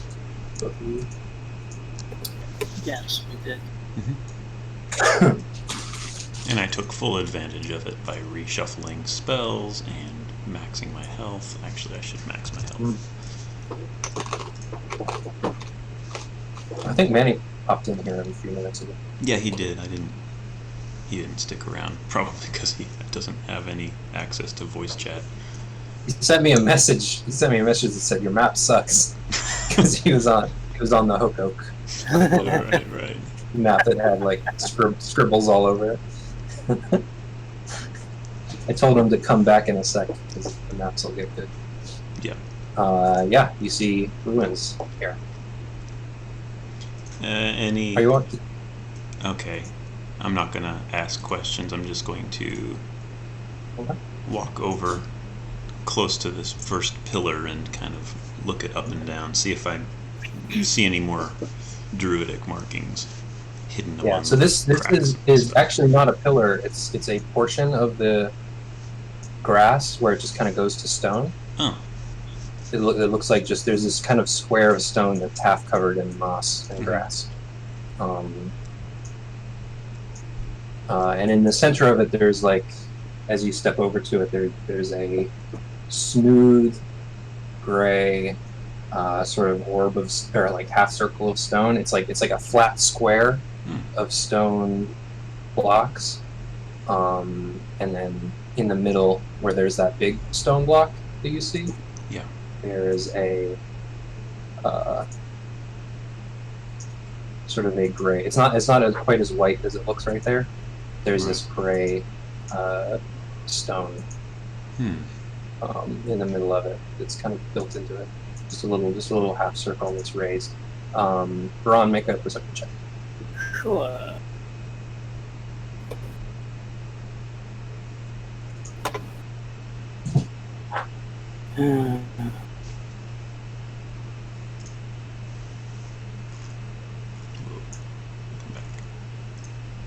Oops, I think I undid your movement accidentally.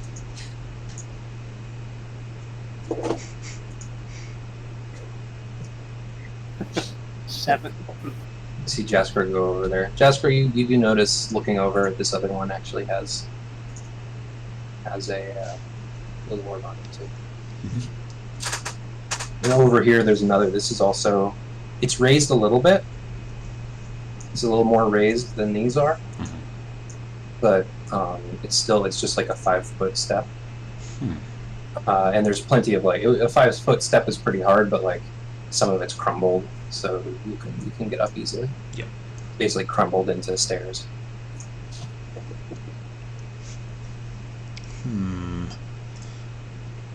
What is that? A voice comes from the top of this stepped pyramid.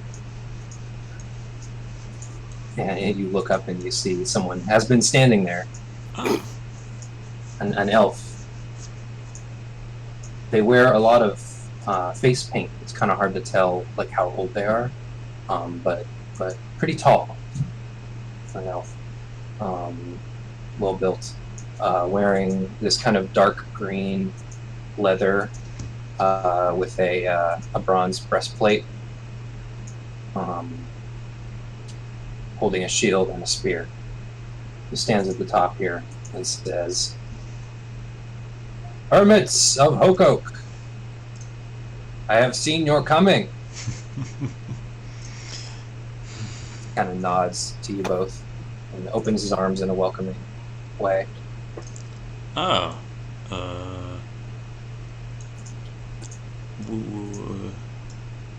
Not surprising. Though, who are you? I'll step over to this side of the platform. He lowers his arms and he's standing in a very like proud, almost ceremonial way. Like his arms were very wide in a stiff way, and he lowers his arms again. Mm-hmm. I am known here as the Fey Warden. I guard this place from your kind and your kind. He gestures over to Willow. Oh. Your quest is small to me, not of much concern, but negligence can allow small things to grow. And so if you are indeed going on this quest, then it is in my best interest to help you. Is it not? I'll look over to Braun, then back to him and say, "It would be."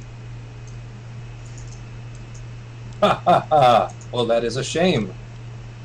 I would help if I could.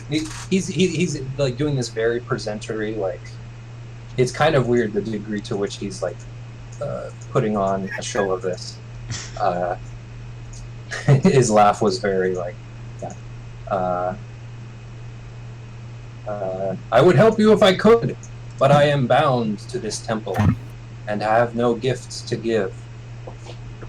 However, there is one who can bless your journey. Right here, where I stand, he raises his arms again. The Mid-Warden awaits. She is known to give such blessings, but not on my word alone. She does not give her blessings lightly. So I have prepared for you, hermits, a trial, not to earn her blessing, but to earn a meeting. Wow. Would you face our trial, earn your passage, and plead your case to the Mid-Warden in Alfheim? You know that Alfheim is another word for the Feywild in this world. This is your quest, Braun. I am prepared as well to go through this trial that you've prepared. I lean over and mutter, "They are putting us through extra steps just to let us go and do what we're planning on doing. Is that okay?" Be courteous to the Fed, yes. His arms are still up in the air. I will put on airs and be as polite as possible. And give a nod. We accept. He nods. He steps back just a little bit and says, "Approach!" and gestures to the steps here. What about Willow? Can Willow come with us? He thinks for a moment.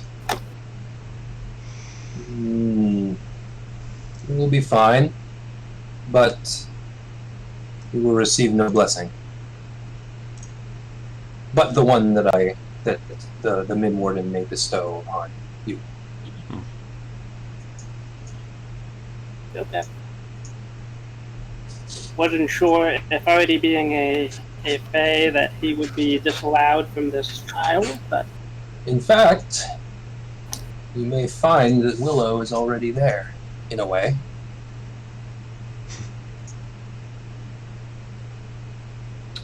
Step further. He raises his hands to stop once you get here. Yep. Then he raises his hands again, and a fire bursts into life right in front of him, where this dot is in the center of the temple. It like springs to life, kind of like a gas fire, like there was already wind flowing up from here, and it just kind of bursts into flame full force immediately. Yeah. And then he starts speaking in Sylvan. They aren't. It's old Sylvan, so not every word actually means something. A lot of it is just alliteration, but it is some sort of chant, an old spell that more or less indicates a passage between realms.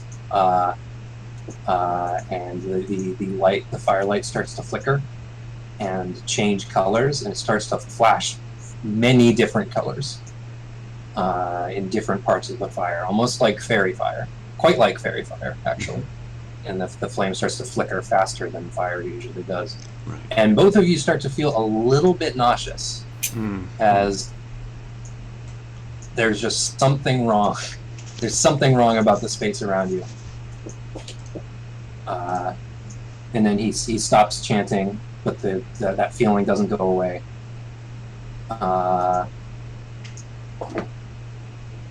Bring you over here.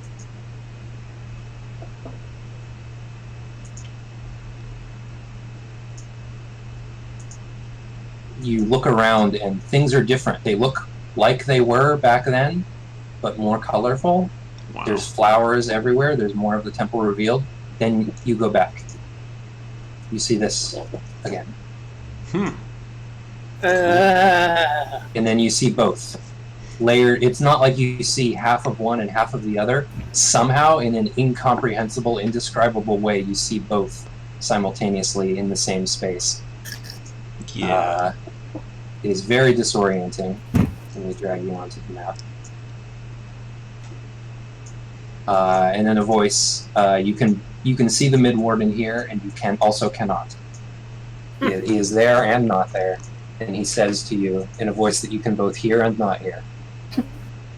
The beacon's light will let you glimpse the fairy realm, but to truly span the gap, you must construct a bridge. Be swift, and good luck. You flash back into this realm. He is gone. I lean over and I mutter just behind my hand to Braun, "Wow, tripping balls, aren't we?" You do not need to roll initiative, because I'm going to assign initiative to you. Okay. As per the way that this trial will work. A bridge.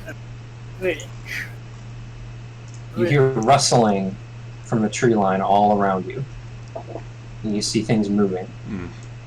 He says again, "Be swift, the forest closes in." You look around, and all those stones that you saw, and there's more of them than you noticed. Yeah. They are now glowing with a white light.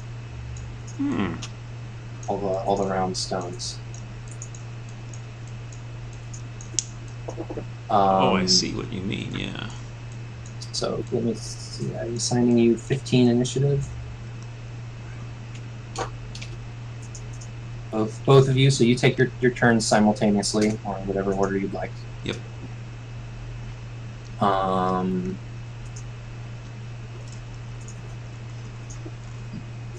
The forest gets initiative 20.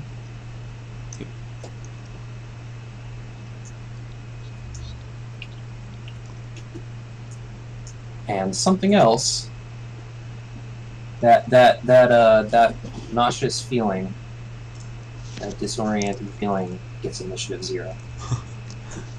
Alright.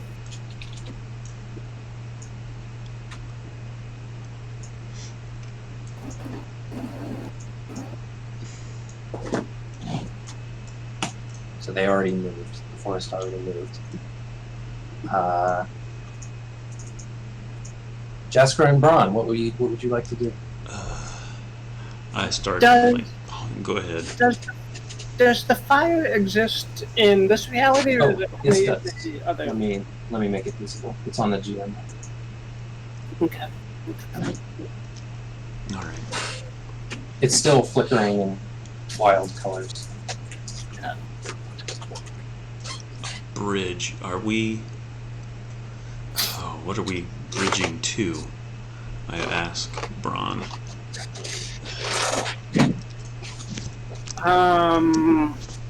I guess we're bridging to the Elfheim somehow. I'm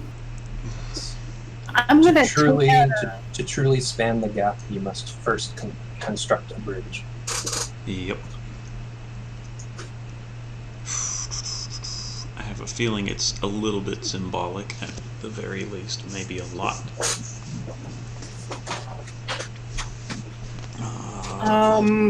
Oh boy. Okay. Can I take out a torch and try to light it on this multicolored fire? Yes, you can. You can just go take a full action to just take it out, walk up to the fire, put it in. The fire does not burn. It is fairy fire. It's essentially the spell fairy fire. Okay. And you have it kind of catches on the torch, but what's weird is it doesn't catch any more on the end of the torch than it does on the handle and your hand. Like it in no way prefers the expectorant that has been applied to the end of this torch. So it just kind of burns for a moment on the end of the torch and on your fingers. It spreads there, but then it dies out again. Then it dies out. Okay. So it catches a little bit for a moment the way that fairy fire would, but it doesn't prefer the torch to anything else. Okay. Braun, are you doing, or Jaskra, are you doing anything? I have one. I only have ideas at this point. What I watched Braun kind of. You saw Braun try to light this torch. It didn't work. Yeah. You see things moving in the forest around you, but you don't have a good look at them at this point, unless you were to take an action to try to perceive more closely. Right, and I don't want to really spend too much time figuring out what's going on. Rather, I would just like to. Well, okay. What I will do is I'll take my staff, my what was it, pine tree, whatever, spruce wood staff. Yeah. And I will cast Sheila Lay on it. Make it magical. Right.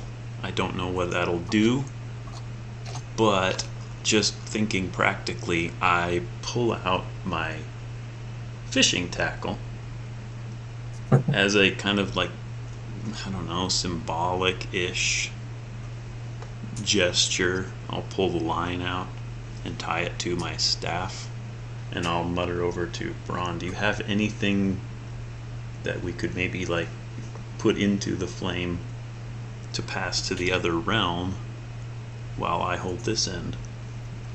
Sort of a bait.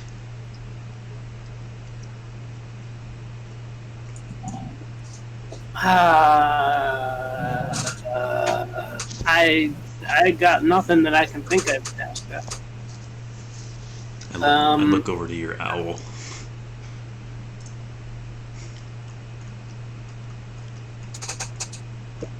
You sure?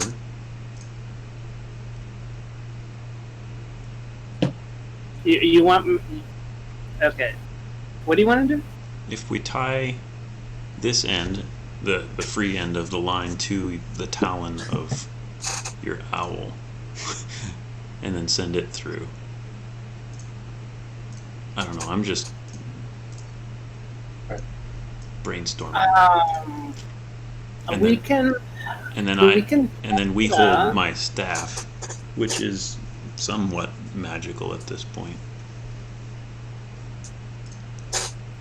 I mean, would that not bridge the two realms?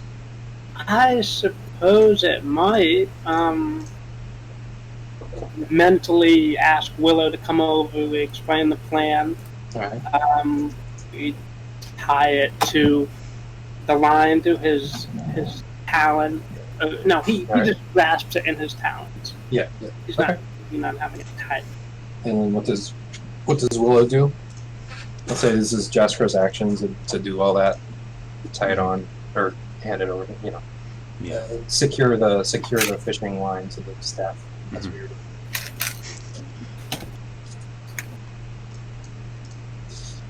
Does Willow do anything yet, or is that kind of the end? I'd say that would have to happen on your turn if Willow were to do something else. Yeah. Well, Willow didn't take an action on your turn. I said these are simultaneous, so yeah, Willow could do something. Okay.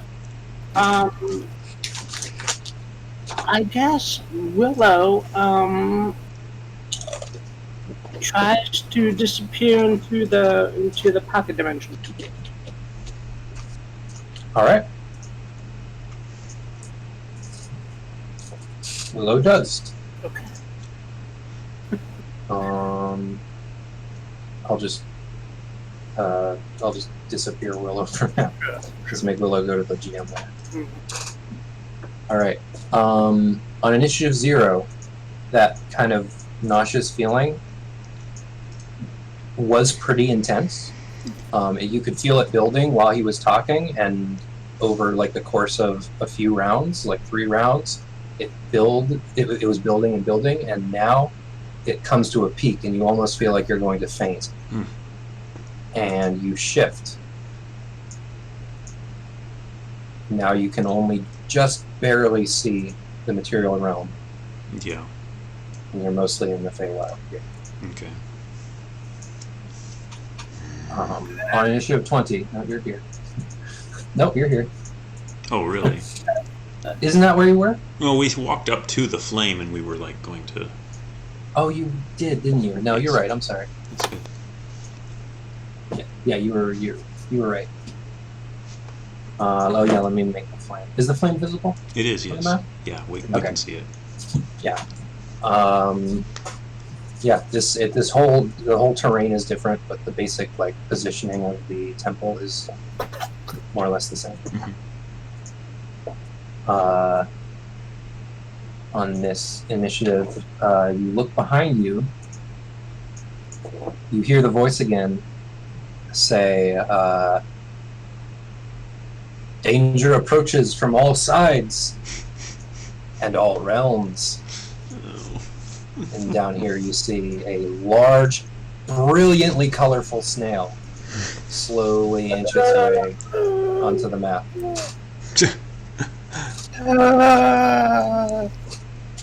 Wow. Psychedelic. I check my pockets for mushrooms that I may or may not have possessed. Yeah, you might. I'll say you have a couple dried mushrooms for your rations, but they're not psychedelic.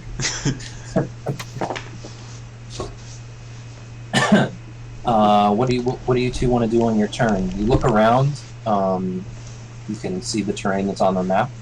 I'm not sure what it is. These are obelisks about like 4 feet high. Are they? I mean, that is the positioning of those white stones.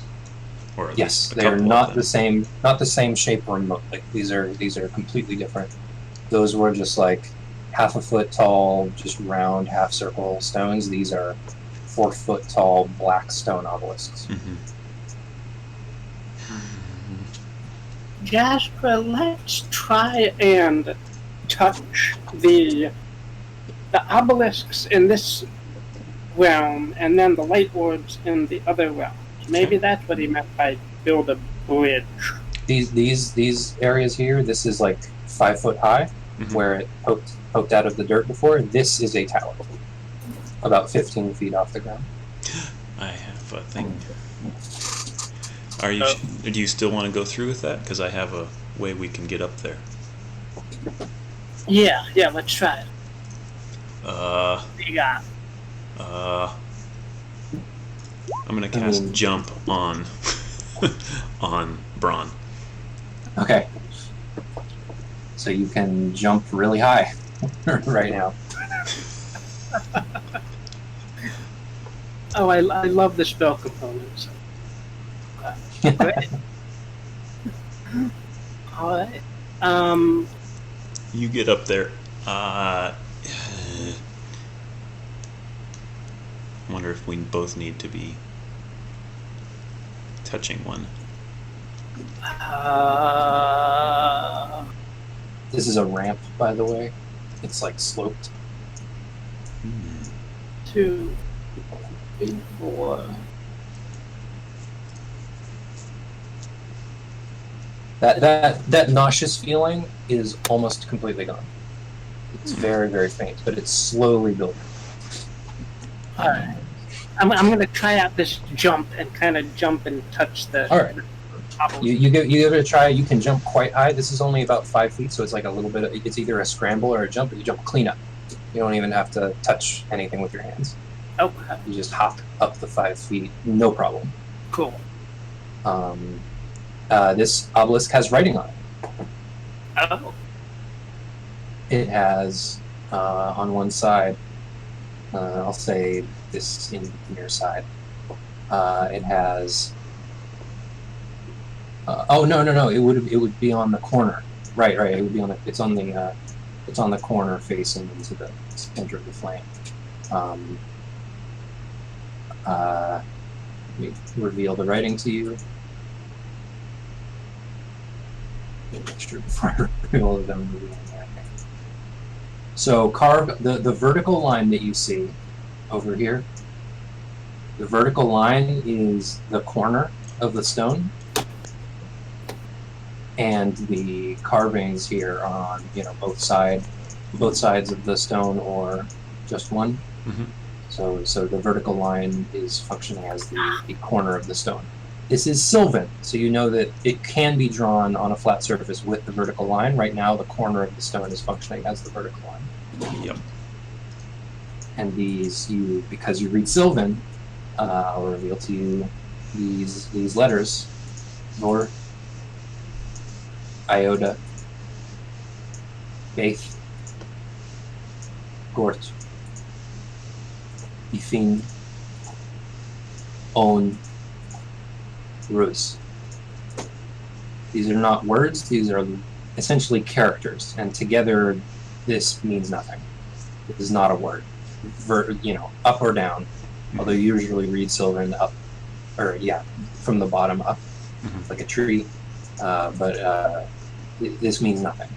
This is gibberish. You were planning on touching it? Yes. Okay. Which character do you touch? Ah man, can you type out the words or the characters? They're on the left-hand corner. You can see them here. Vor, Iota, Beth, Gort, Ifin, On, Rus. Which one do you touch? Sorry, I'm not. Oh, you're not seeing it? No. It's over here on the left side of the map. I can see it just fine. Maybe you should refresh, because. Oh, I can see the snail. No, look at the very left-hand side. Other left. Right. I do that all the time. Other left. I haven't had to say other left in a while. It's been said to me, but I haven't said it. So it feels good. It feels good. It feels good to be the bully once in a while.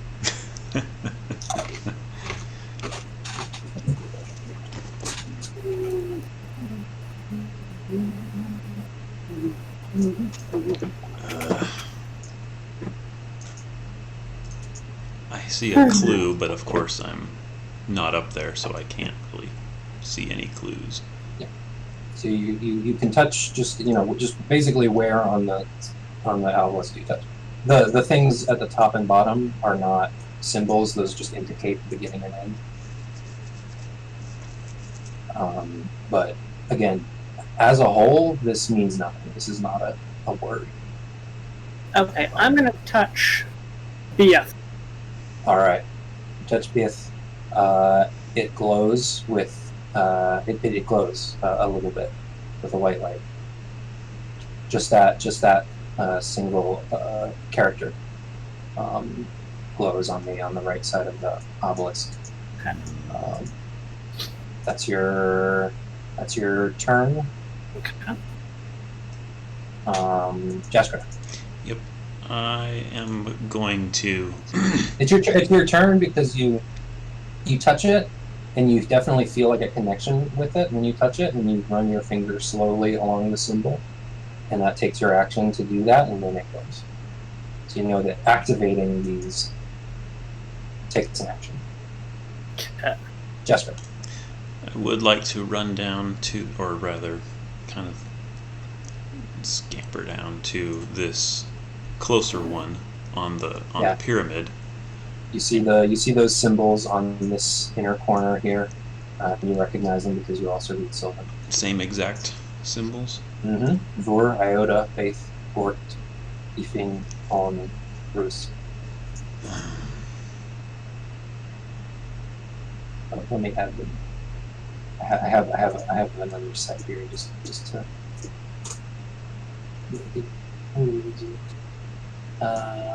I'll just put this on it. You'll see this, but that's okay. So you touched Faith, Ron? Yes. All right. So let me just mark this one with Faith.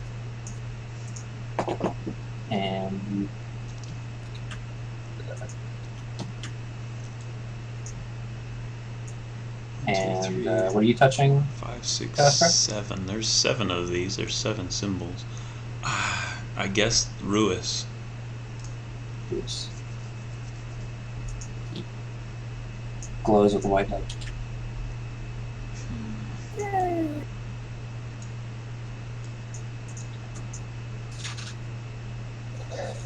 All right. Initiative 0. No shift. So the nauseous feeling grows a little bit stronger, but nothing happens.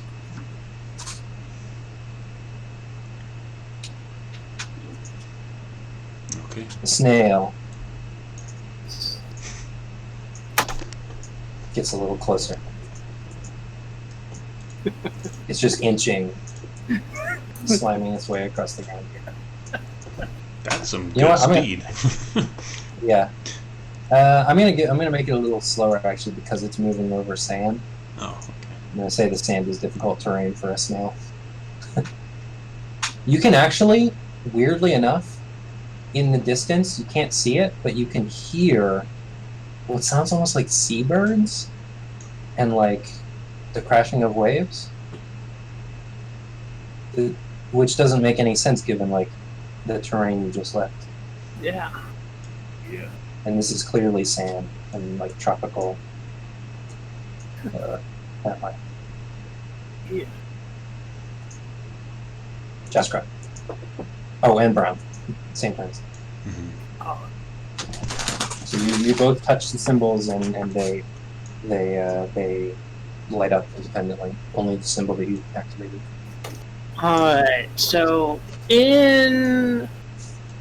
since the snail is advancing, I'm going to jump lightly over to this obelisk over here. Alright.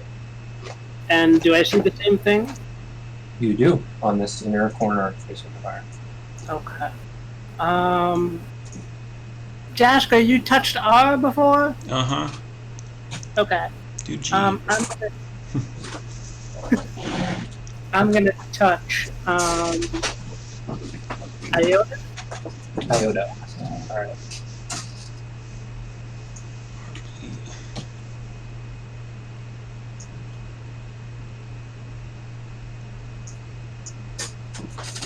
touch iota.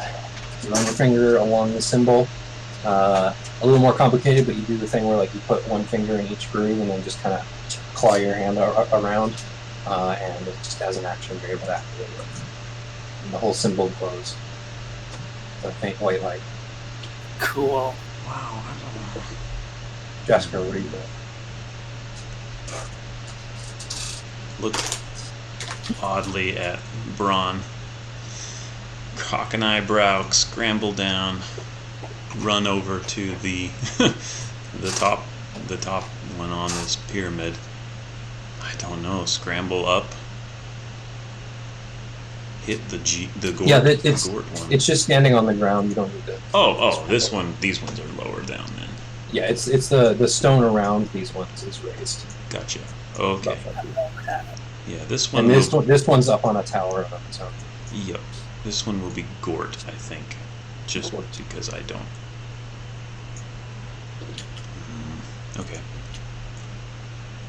Alright. Alright, so you feel that nauseousness well up more intensely this time. There's like a wave of it. Yep. But then it dies down a little bit.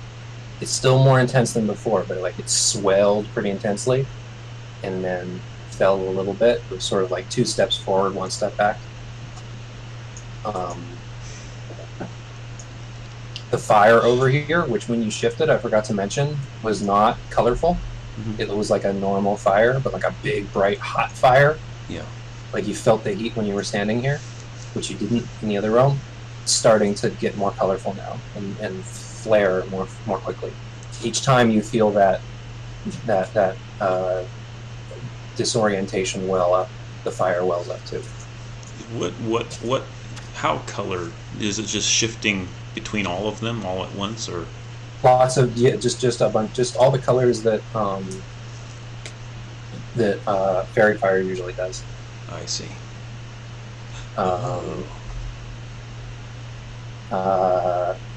And like it wasn't colored when you got here to when you shifted to the Feywild this time, but then it slowly started to get more colorful, and this time it flared up and then it died back down a little bit. Yep. The snail,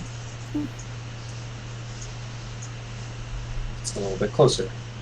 You can tell it's gonna move more quickly once it gets on the stone. Mm-hmm. What are you guys doing this round?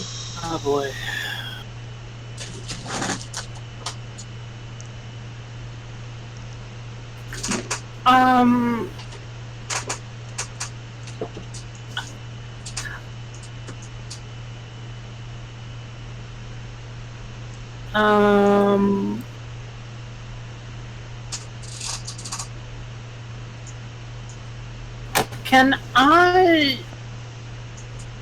Can I run over my knowledge of ancient Sylvan to figure out what the next rune might be that we have to touch? Yeah, roll a history check. Okay.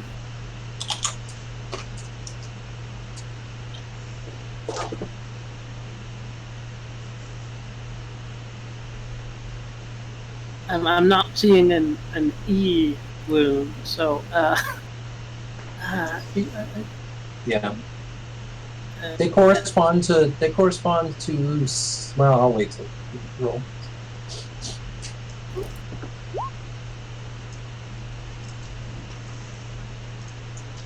You're not sure. You speak Sylvan more than you read it. Yeah. You speak to your fairy friends.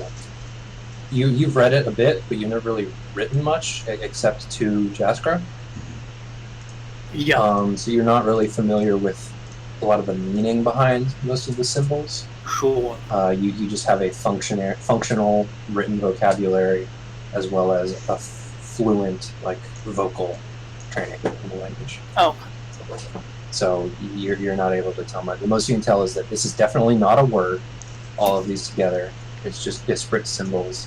If it was English, it would be like it's nothing. Right. It's not a word. It's just individual characters the distance between them is also larger than it would be normally if this was a full word. There's like a full word space between each character. Sure. Right. Okay. Right. Then I'm just going to use my turn to move closer to the center here, and in preparation of getting to one of the other ones next. All right.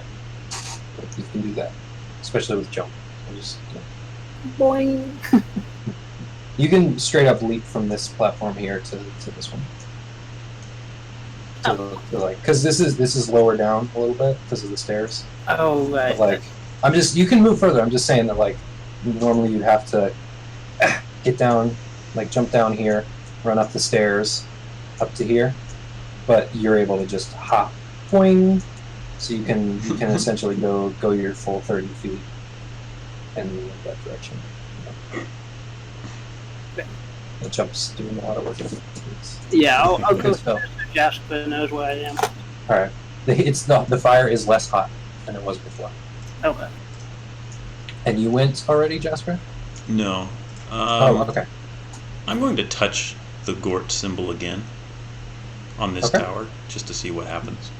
Yeah, you run your finger along it, and it stops glowing. Yeah.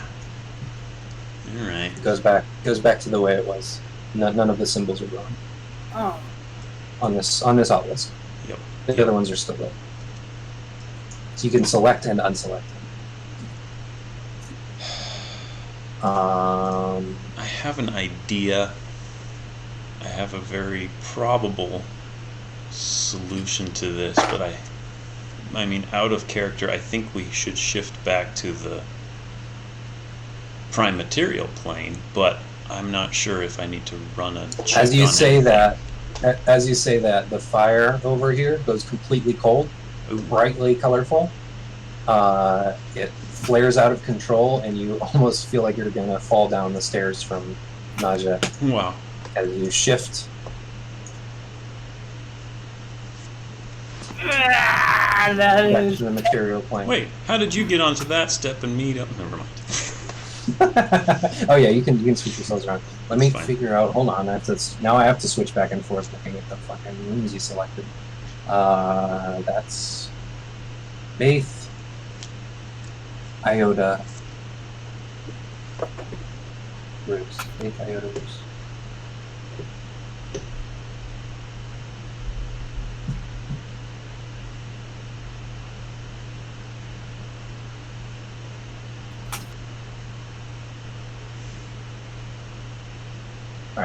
Alright, I just want to make sure I get it right. So,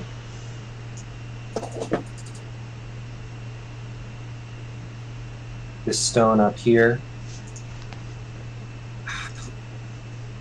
let me just place them before I say anything. I'll place, and then I'll confirm, and then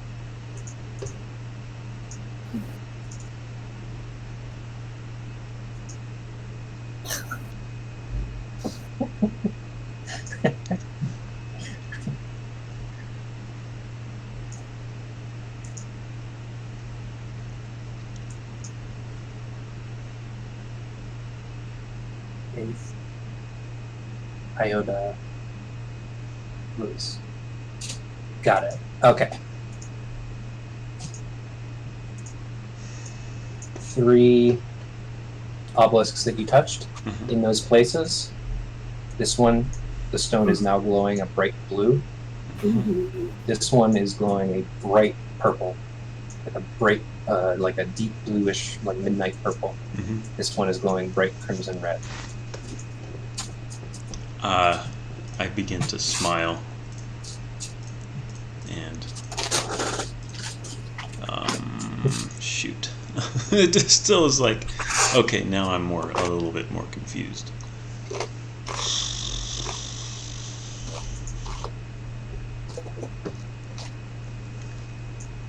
On initiative 20. Yep.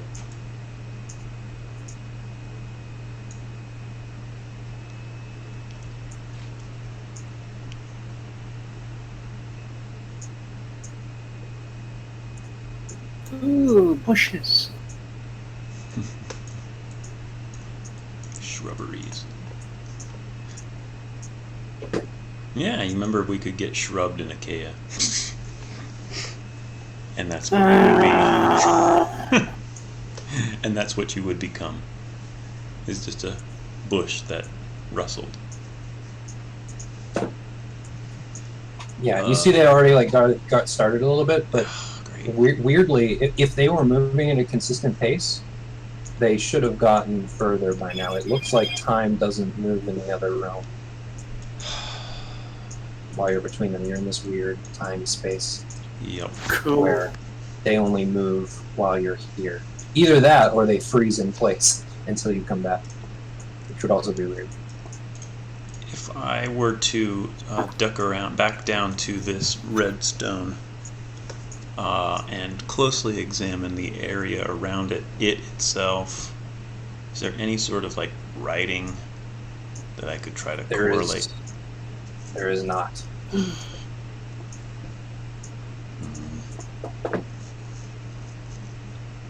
It's just a smooth stone.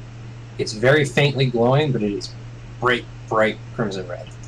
There's not a speck of dirt on it. It's just a smooth red stone with a very faint glow. It's hard to tell that it's glowing because it's like midday sun right now. But it's bright enough red that you can still discern the color. All the other ones are glowing that with that white light that they were before. Yep. And the shrubs are closing in. 2, 3, 4.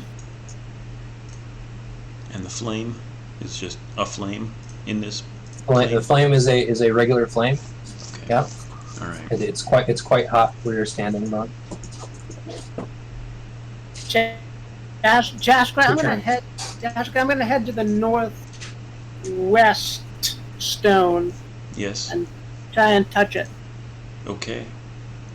1, 2, 3, 4.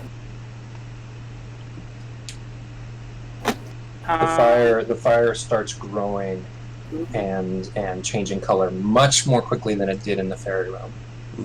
You gather that the shift is going to happen almost immediately, if not at least like much sooner than it does in the Feywild. You don't have much time here. No. You have more time in the Feywild than on this plane. Wow. I touched the stone. You touch the stone. It's pretty warm. It's been in the sun all day. Anything? Nothing happened. I touched this one, just in case. Yeah. You get another turn in this realm. The fire flares up. You feel nauseous, but then it dies back down. Man. I prefer to face the snail than all of these bushies. Same. Shrubs. Do I perceive that these might be like? Okay, never mind. Were you about to ask if they seem hostile? Yeah. 1, 2, 3. Oh my god, this sucks to move all of these bushes. What was I thinking? This is the worst. 1, 2, 3. So these 4 that are next to you get actions. The rest just 1, 2, 3, 4. Oh wait, no, they don't, because they all had to dash to get to you. Never mind. 4. 1, 2, 3, 4. 1, 2, 3, 4. 1, 2, 3, 4. 1, 2, 3, 4. 1, 2, 3, 4. 1, 2, 3, 4. 1. I already moved those. Is that it? Is that it? Okay. None of them get actions because they all had to dash. They all had to move at least 3 squares to get to you, so that means they dash. Mm-hmm. You guys get another turn. At least one more turn. You're feeling the nausea well up. The fire is flaring up again. Okay, so when I touched the stone last time, that nausea got stronger, right? Nope. Well, it did, but it didn't like accelerate. You had felt it welling up already, and then it peaked, and then went down again. Oh. Like, yeah, it comes in waves.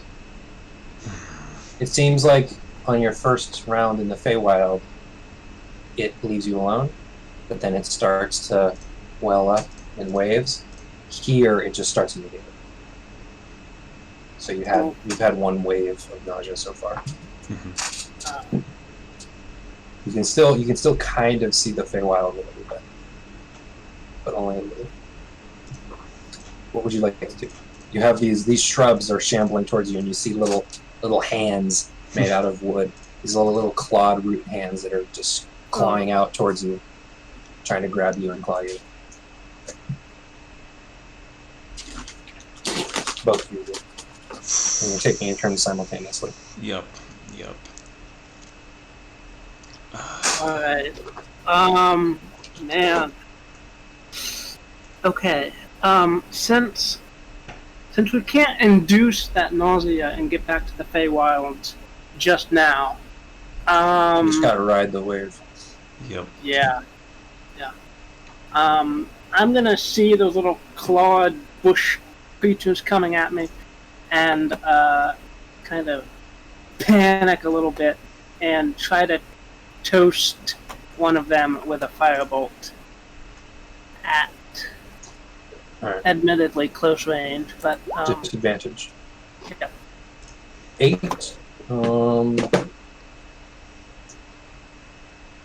8 just misses. Okay. I'm Yep. I am feeling a little bit hemmed in, or hedged in. So I'm going to quickly pop into owl form and take off and hover. Can you? Huh? Nothing. I forgot you had an owl form. Yeah, I do. How fast can he go, actually? That's terrible. Okay. 10 feet fly, 50 feet. Oh, that's not bad. I'm going to leave this stone alone. I'm going to go ahead and... I changed the owl's sheet so you don't actually have the flyby characteristics. You will take opportunity attacks unless you disengage, which you could do. Okay. Because your wild shape is a bonus action. All right. I will opt for that then. Okay. I gave you silent flight instead of flyby.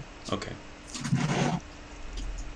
I fly like some distance over the pyramid, realize that there's another shrub approaching the stone that I wanted to position myself by, and then quick duck back and fly over to this one. And then just hover. Alright.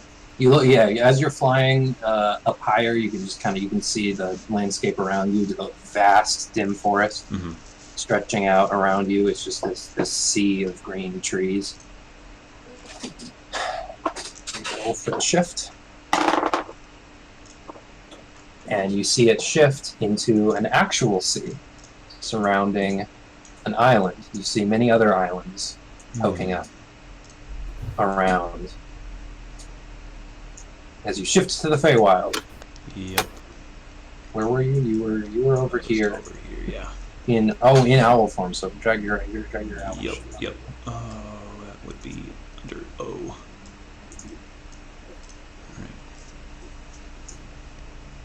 Oh, right. I put you on. Yeah. I won't put you on the GM layer, on the token layer, but I'm dragging you to the bottom. Sure. You're there. Bron's there. All right. The snail.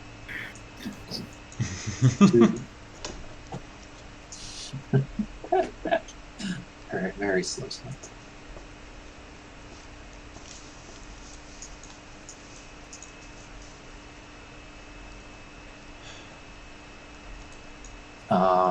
What are you guys doing? I'm going to... The fire is an actual fire now. The nausea is almost completely gone. Yep. You have a free turn. I'm going to land, and I'm going to trace Iffin on this one with my talon. All right. You do. Takes a little bit longer with the talon, but you're able to do it with your action. I figured with 3 nails on a talon, I could triple up, but yeah.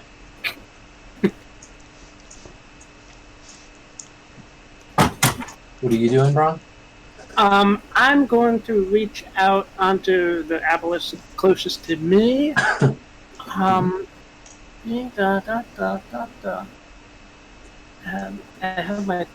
have the turn order right above me. There we go.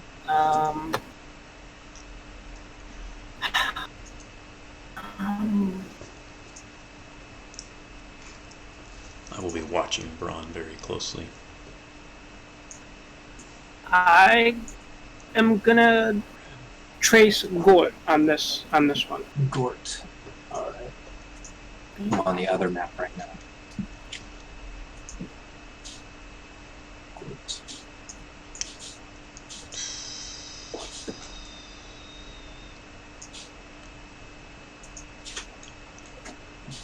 All right. That's my action, but then I'm also going to move closer towards this last obelisk. Do I see the symbol that Braun traced? Yep. Or you can know, but Braun could tell you. Okay. I did go. Okay. Well, no. Caca. I will fly my distance and hover right there. Okay. Like how far off the ground? Like 20 feet is my thought. Do I need to stop? No, you're good. The snail. 3. It's 3 now with the dash. And we'll get 4 next turn. What are you guys doing? The fire is just starting to get a little bit more colorful. There is no roll, but next turn you may shift. Mm-hmm.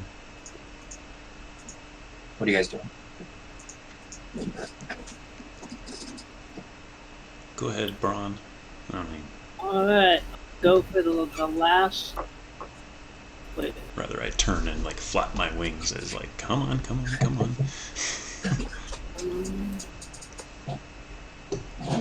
Oh god. Oh, you're a bird. You can't talk. Never mind. Willow's here, by the way. Willow! Hi, Willow! And Willow is a pixie. Yay! Hi, Willow! Nice. Oh, I don't know how Willow sounds. Have you seen Peter Pan? Pixies don't talk even when they're in pixie form. Yeah, Willow blinks in like Sylvan Morse code.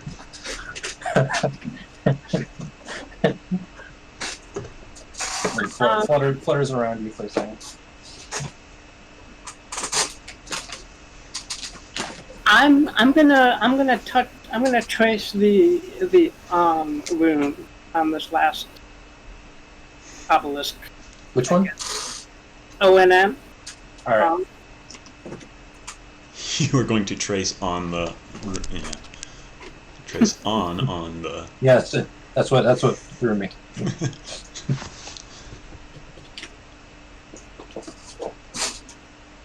All right. And I will fly over to the tall tower off to the north and trace the Vur symbol. Oh. Totally missed that. Vur, that's the one on top? Yes. I'm on the other map. Yeah, the big, like, super high 2-tiered tower. Yeah. Is the symbol on the top, though? Yes. Okay.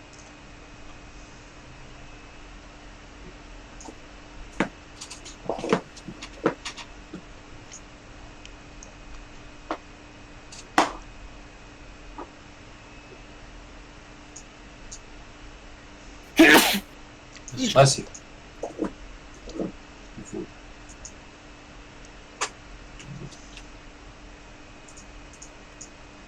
So am I correct that they're all different symbols at the moment? Yes. Lure, iota, faith, gort, Ethan, oops. Yes, and the planes shift back to the material plane. You see all of these different symbols here. They all glow very brightly. The fire erupts into multicolored flames. You only see the material plane for a moment, and you come back fully within the Feywild. The fire goes out. The snail turns around and starts slithering away. No, come back. No, I land. Yeah, you're about 15 feet off the ground once you land up on this tower here. Yeah, I will revert to human form or half-elf form up there and just sort of like catch my breath. Alright.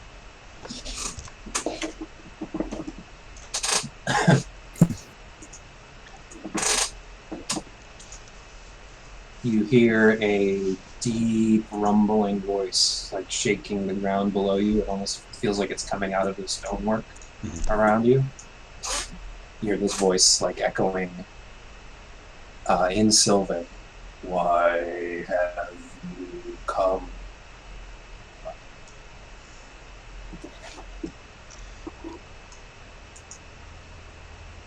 I muttered to myself, I thought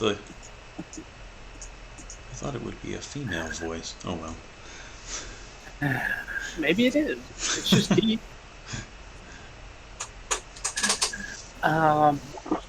There's a light shining out of the hole at the top of this.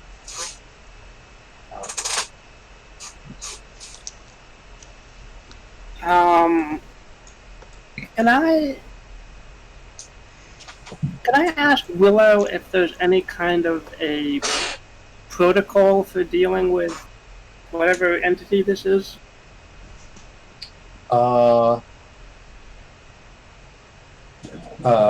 Willow says, just answer the questions quickly. And she says the only thing you can do wrong is waste this creature's time.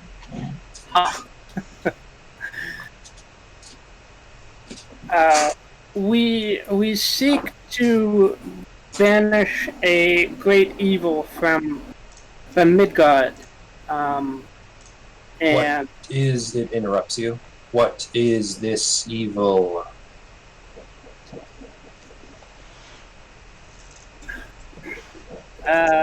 Jasper, what's the name of it? Naga. It's a Naga. By the name of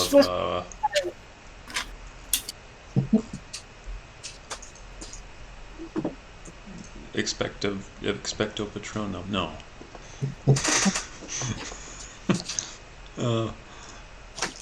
Defilus something. Remember? Explicita Defilus? Explictica Defilus. Explictica. Explictica Defilus the Naga. This name means nothing to me. A Naga.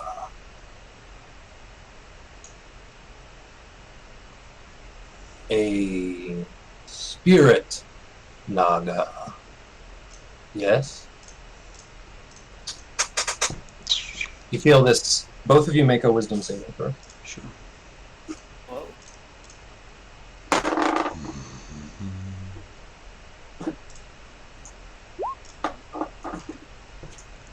What's the DC on this? I forgot. Woo.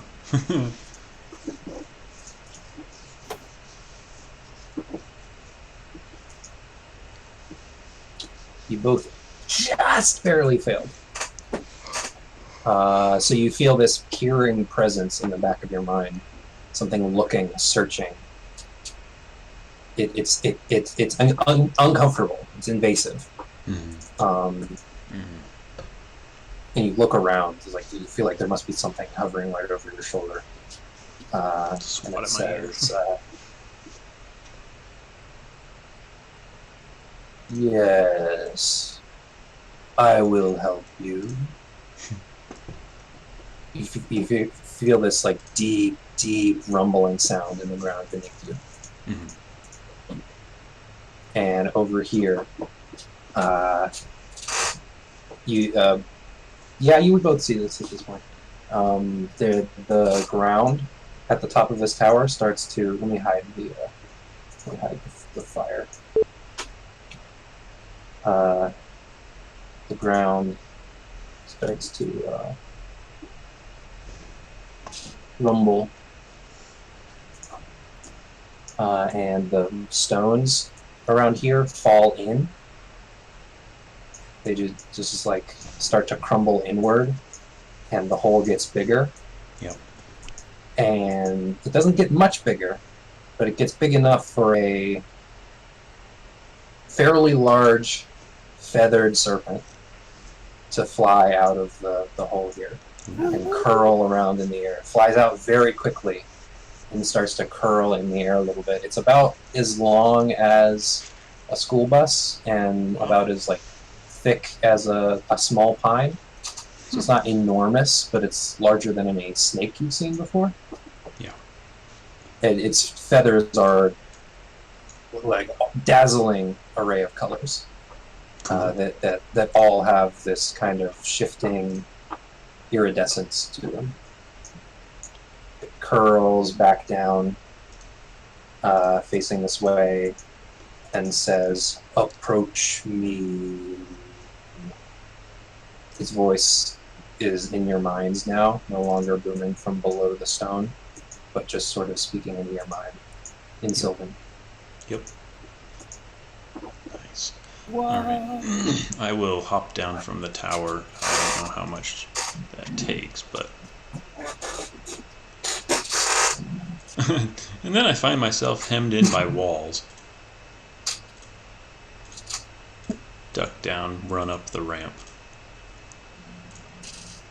I will approach and bow with all the courtesy that I've heard. Yeah, it takes me a good 15 seconds to get all the way back up to it floats. It floats in the air, no wings. It feels a little bit smaller than it was when it came out of the temple. Its shape seems a little bit fluid and like non-specific. Like its shape seems to have almost changed a little bit from where it was before. Its size, anyway. And it just kind of stays there, floating in the air as you approach.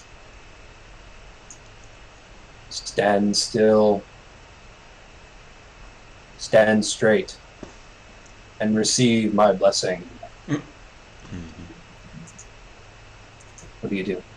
Stand up straight and kind of like dart my eyes back and forth. All right. The least I can do is obey. It goes up to you, Jaskra.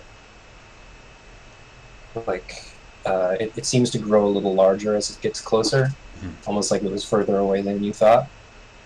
And Braun, you see it open its mouth wide, and it seems to its head just slowly goes over Jaskra's and lowers its head over his head and shoulders. His head is completely within its mouth. Do you do anything? I'm just gonna stand straight like it said to do. Alright. It's slow. Jasker, do you do anything? No, but okay. I kind of like it lowers down its head. Your head is completely in its mouth. You touch nothing. Like you don't feel anything except you feel its teeth graze your belly and your back. Your head is just in this dark space. Yep.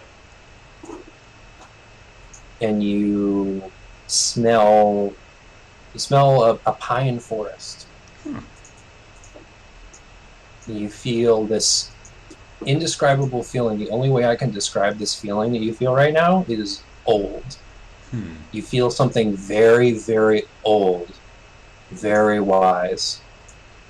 You feel an awakening beneath the earth. Something old and wise. Yeah. Can you, what? Can I dare to take my staff, basically my pine spruce staff, and kind of hold it to my chest? Is there enough room to move? You move your arms a little bit. You gain a little bit of consciousness over your body again in this dark space, and as soon as you move your arms, you feel those teeth on your arms. I will drop. You're still definitely in this thing's mouth. I will drop. You feel something old and wise rise out of the earth and take its first few steps in thousands of years. And you gain the blessing of the tree herders. Ooh. It opens its mouth and raises up in the air. That smell of pine disappears to this smell of it's this musky, breathy smell, but it's not the worst. It's not the worst breath you've ever smelled. Yeah. But it's definitely the breath of a very large creature. Cool. As it raises its head off of you. Mm-hmm. It goes over to Braun. It hovers with its head close to your face for a little bit, kind of examining you. Do you do anything, Braun? No. I look it in its eye. It floats up and lowers its head over your body like it did with Jaskra. You don't feel the inside of its mouth. You don't touch a tongue or anything. It's just this dark, empty space, but you feel its teeth on your belly, on your back.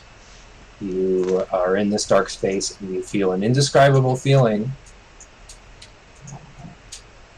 It's almost like you feel colors. You don't see them, but you feel all these colors of the rainbow shifting over time. You feel joyful. There's like this giddiness to you. You want to fly around. You want to do something unexpected, something you've never done before. You don't know what's going to happen, but you're excited for it. It raises its head again. You come back and smell the breath, and you have received the blessing of the fairy dragon. Cool. And I'm going to reveal this handout to you because you're aware of what your blessings do. You have these abilities that you can use a number of times before they're gone forever. But you have this blessing until it is used 3 times. Or until such time where you consider your mission to be over. Okay.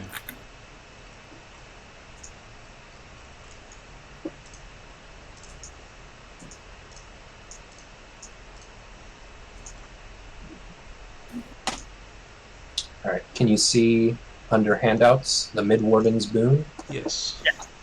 All right. You don't need to read it yet because the Mid-Warden will slither back through the air and curl up and say, "Do not squander my blessing." No, sir.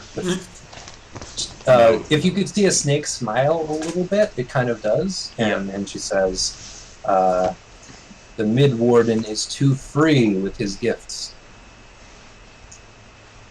Do not make me regret this, mortals. Find this spirit Naga and kill it before it is a problem for more powerful beings." Slow nod, slow forward bow. It gives you a nod too. We will use your gift to bring an end to this spirit Naga. Great one. I will send you back to your realm if you wish. Where would you go? Where would you have me send you? Oh boy. Be kind of cool if we could just end up right at the entrance to the lair, but we need to pick up our companions, so... Coach? Yeah. I would say I don't know where we were staying. My own friend's house in the town of Hokok would be adequate.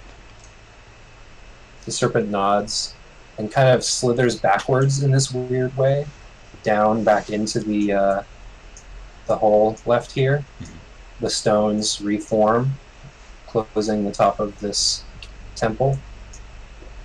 The obelisks flash, and instantly you are on the roof of your friend's house in Hokoku. Cool.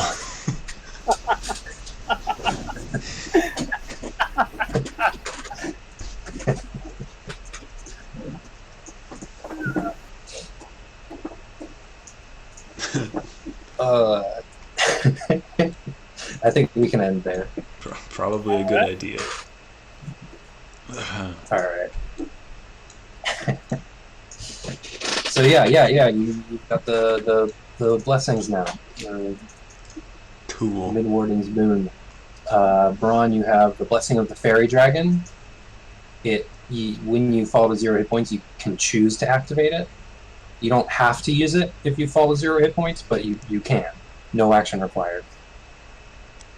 You can either choose to go through the wounds and injuries system as normal, or you can instantly evoke this blessing, or invoke this blessing. Jaskra, yours is different. You spend a minute to deliberately sit down and invoke this blessing, calling upon the wisdom of the tree herds, the Ents, and awaken a certain number of plant creatures, kind of based on the summon or conjure animals spell. So it's like either one CR2 plant or up to 8 1/4 challenge rating, which I'm not going to do that one because that sucks. It's gonna be too many things to control. But it's possible. But I'll choose the plants that you summon based on your surroundings. Okay. You may have some control over it if you really want a certain kind of thing, like if you want something that would be able to pull your cart like a horse, and maybe, or something you could ride, or something strong. You may have some control over it, but there's not that many plants in the in the monster manual, so I'm kind of limited by what's there. Yeah. All right. Yeah. I will not tell you, Braun, what the options are for Blessing of the Fairy Dragon. That is your risk to take. Yep. You'll just choose a color. Okay. All of them are good, but good is a relative term. They're all better than dying. How appropriate for a fairy dragon. Yeah. Okay. Alright. Oddly enough, I have the plastic figurine of a fairy dragon somewhere in this house. You do? I do. Oh, in the house, right. I was like, when did I give your character a fairy dragon figurine? No. In real life. In real life, yeah. Yeah. Cool. What color is it? It's like bluish purple. That's how they painted it when I bought it, so. Yeah. All right. It was a good session. A very neat, concise side quest. I was hoping to get it. I was hoping to get it all in one session and get you back, essentially to where you were. Well, as soon as I saw your names of all those runes, I was like, up, down. I went from top to bottom. I'm like, that's not a word. I heard you go. Oh, did you figure out it was Roy G. Biv? Yeah. As soon as I read, when you said it's from Sylvan's read from bottom to top, and I'm like, fuck! I shouldn't have said that. Roy. Oh, I know what it is. Yeah. I knew as soon as I said that, I was like, I should have said that. Somebody's gonna get. That's okay. I thought you guys might get it early. Yeah. I wasn't sure. I wanted to drop as many little hints as possible, because the first hint, of course, was I very intentionally said, I made sure that I said Alfheim rather than the Feywild. Right. And I made sure that I mentioned the gap, because I wanted to convey you are creating a bridge between Midgard and Alfheim, through Gununga Gap. I was just dropping Norse stuff, so then maybe you would get the Rainbow Bridge. Oh. I thought it was possible that you wouldn't get that, so I left other hints, such as all the runes starting with the appropriate letter. Which they do. Should have had I changed it a little bit. There's a little Italian plumber comes along on his little red cart and fires off a bunch of turtles. So I on this map, this is a real written language. This is what's it called? I forgot what it's called. Ogham. I don't actually know how to say it. It's like Ogham. I think is how it's spelled. And it's this old Celtic language. Oh. Written on like trees and sticks and Ogham. Stone obelisks. Huh. And those are real names for those characters, although I changed some of them. I changed the spelling of... I changed iota completely because it was like impronounceable. So I just made it. I changed it a little bit. I just moved the letters around to make it iota so I could say it. I changed Ifin and Vor because they started with different letters. None of them started with Y, none of them started with V. So I just picked Ur. I just picked Ur and made it Ver. So one would start with a V for violet. Right. And I picked Ifin is a real one, but it starts I-F-I-N. Wow. And I just changed it to Y-F-Y-N, so they can start with a Y. Huh. So it's almost real Ogham. Of course, they have nothing to do with. They have nothing to do with the colors, but I just wanted the letters to give you a good name. Yeah. You guys figured it out quicker than I thought you would. You never had to fight anything. Well, I don't know. I was like, okay. I was overthinking it as I usually do with these kinds of puzzle quests. I'm like, okay, we need to make sure it needs to start with red at the flame and work its way toward purple all the way at the very end. But there is no very end because they're all scattered randomly. I figured you guys would probably try to figure out an order, even though there was none. I figured since the goal is to make each one a different color, eventually you would get there. Yeah. Even if you were doing it for the wrong reason. I very deliberately did not mention the fact that each Ogham letter refers to a tree, like a species of tree, which is real and it's really cool. Yeah.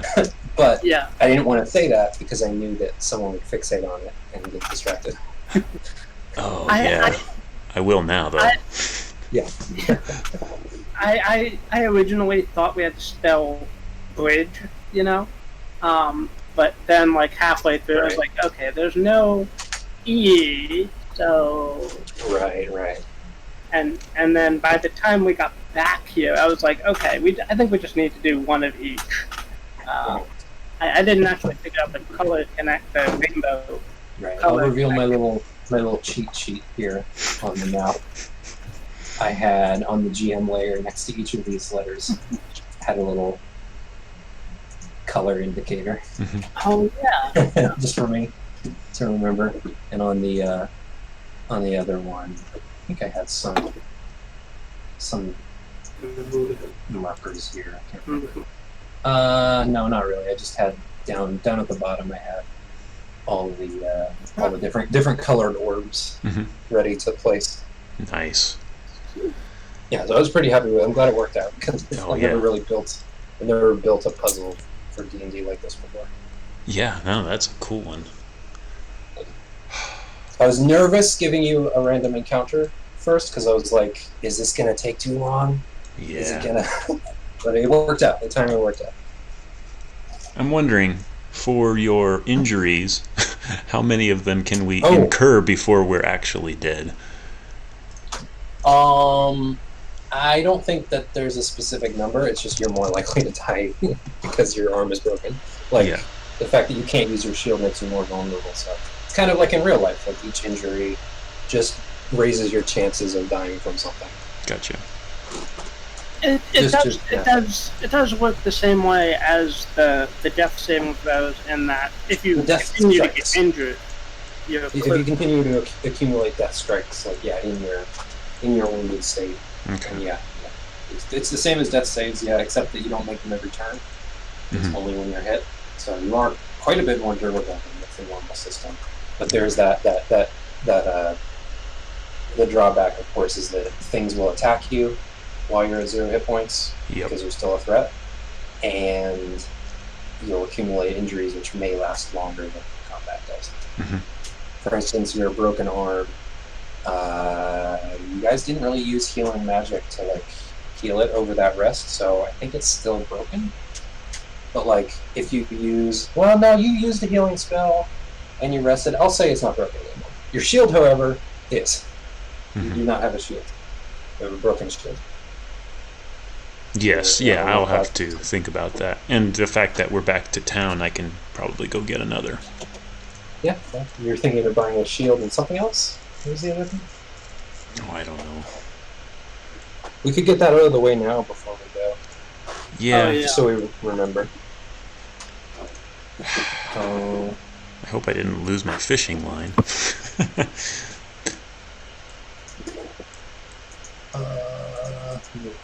There was something you were thinking about. A boat? A healing kit. Right, a healer's kit.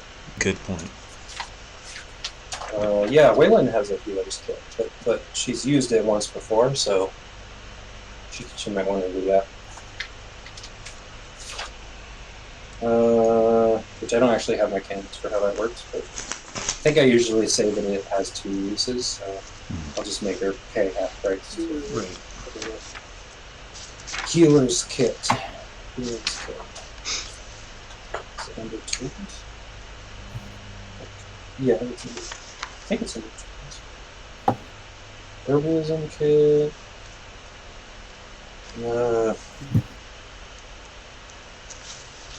Isn't there a healer's kit? Did I get this wrong? I thought there was, yes. Healer's kit. No, it's under equipment. It's under adventuring gear. Yes. 5 gold pieces. Ooh, that's kind of pricey.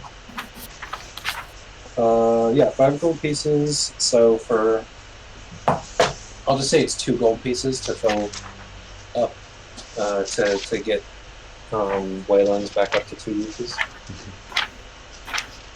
Because like the 1 gold is just like materials that you don't have to restock. So 5 gold to get a new one.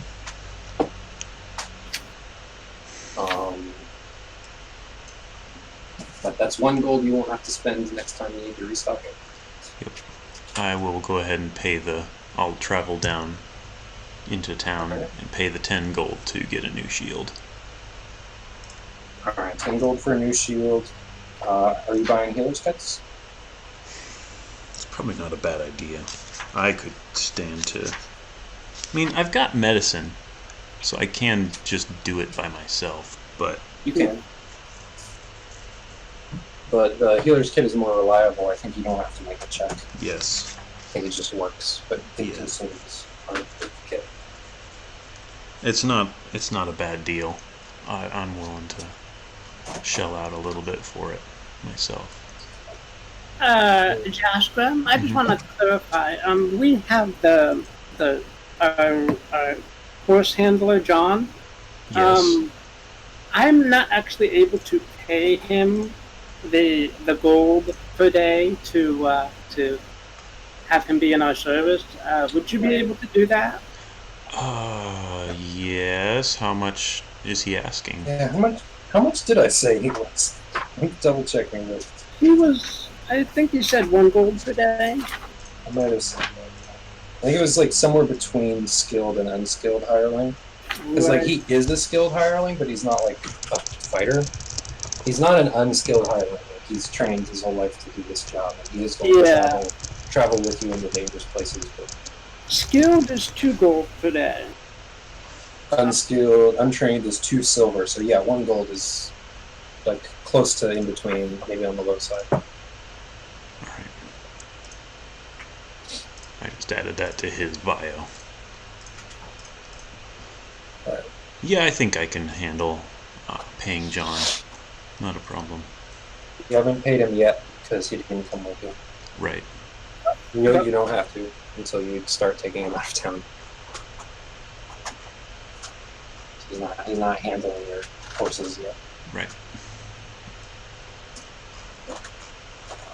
So when someone tells you to hold your horses, you can say, "I have John for that." Okay.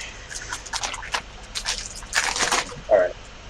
Is that all you wanted to buy? The shield and the healer's kit?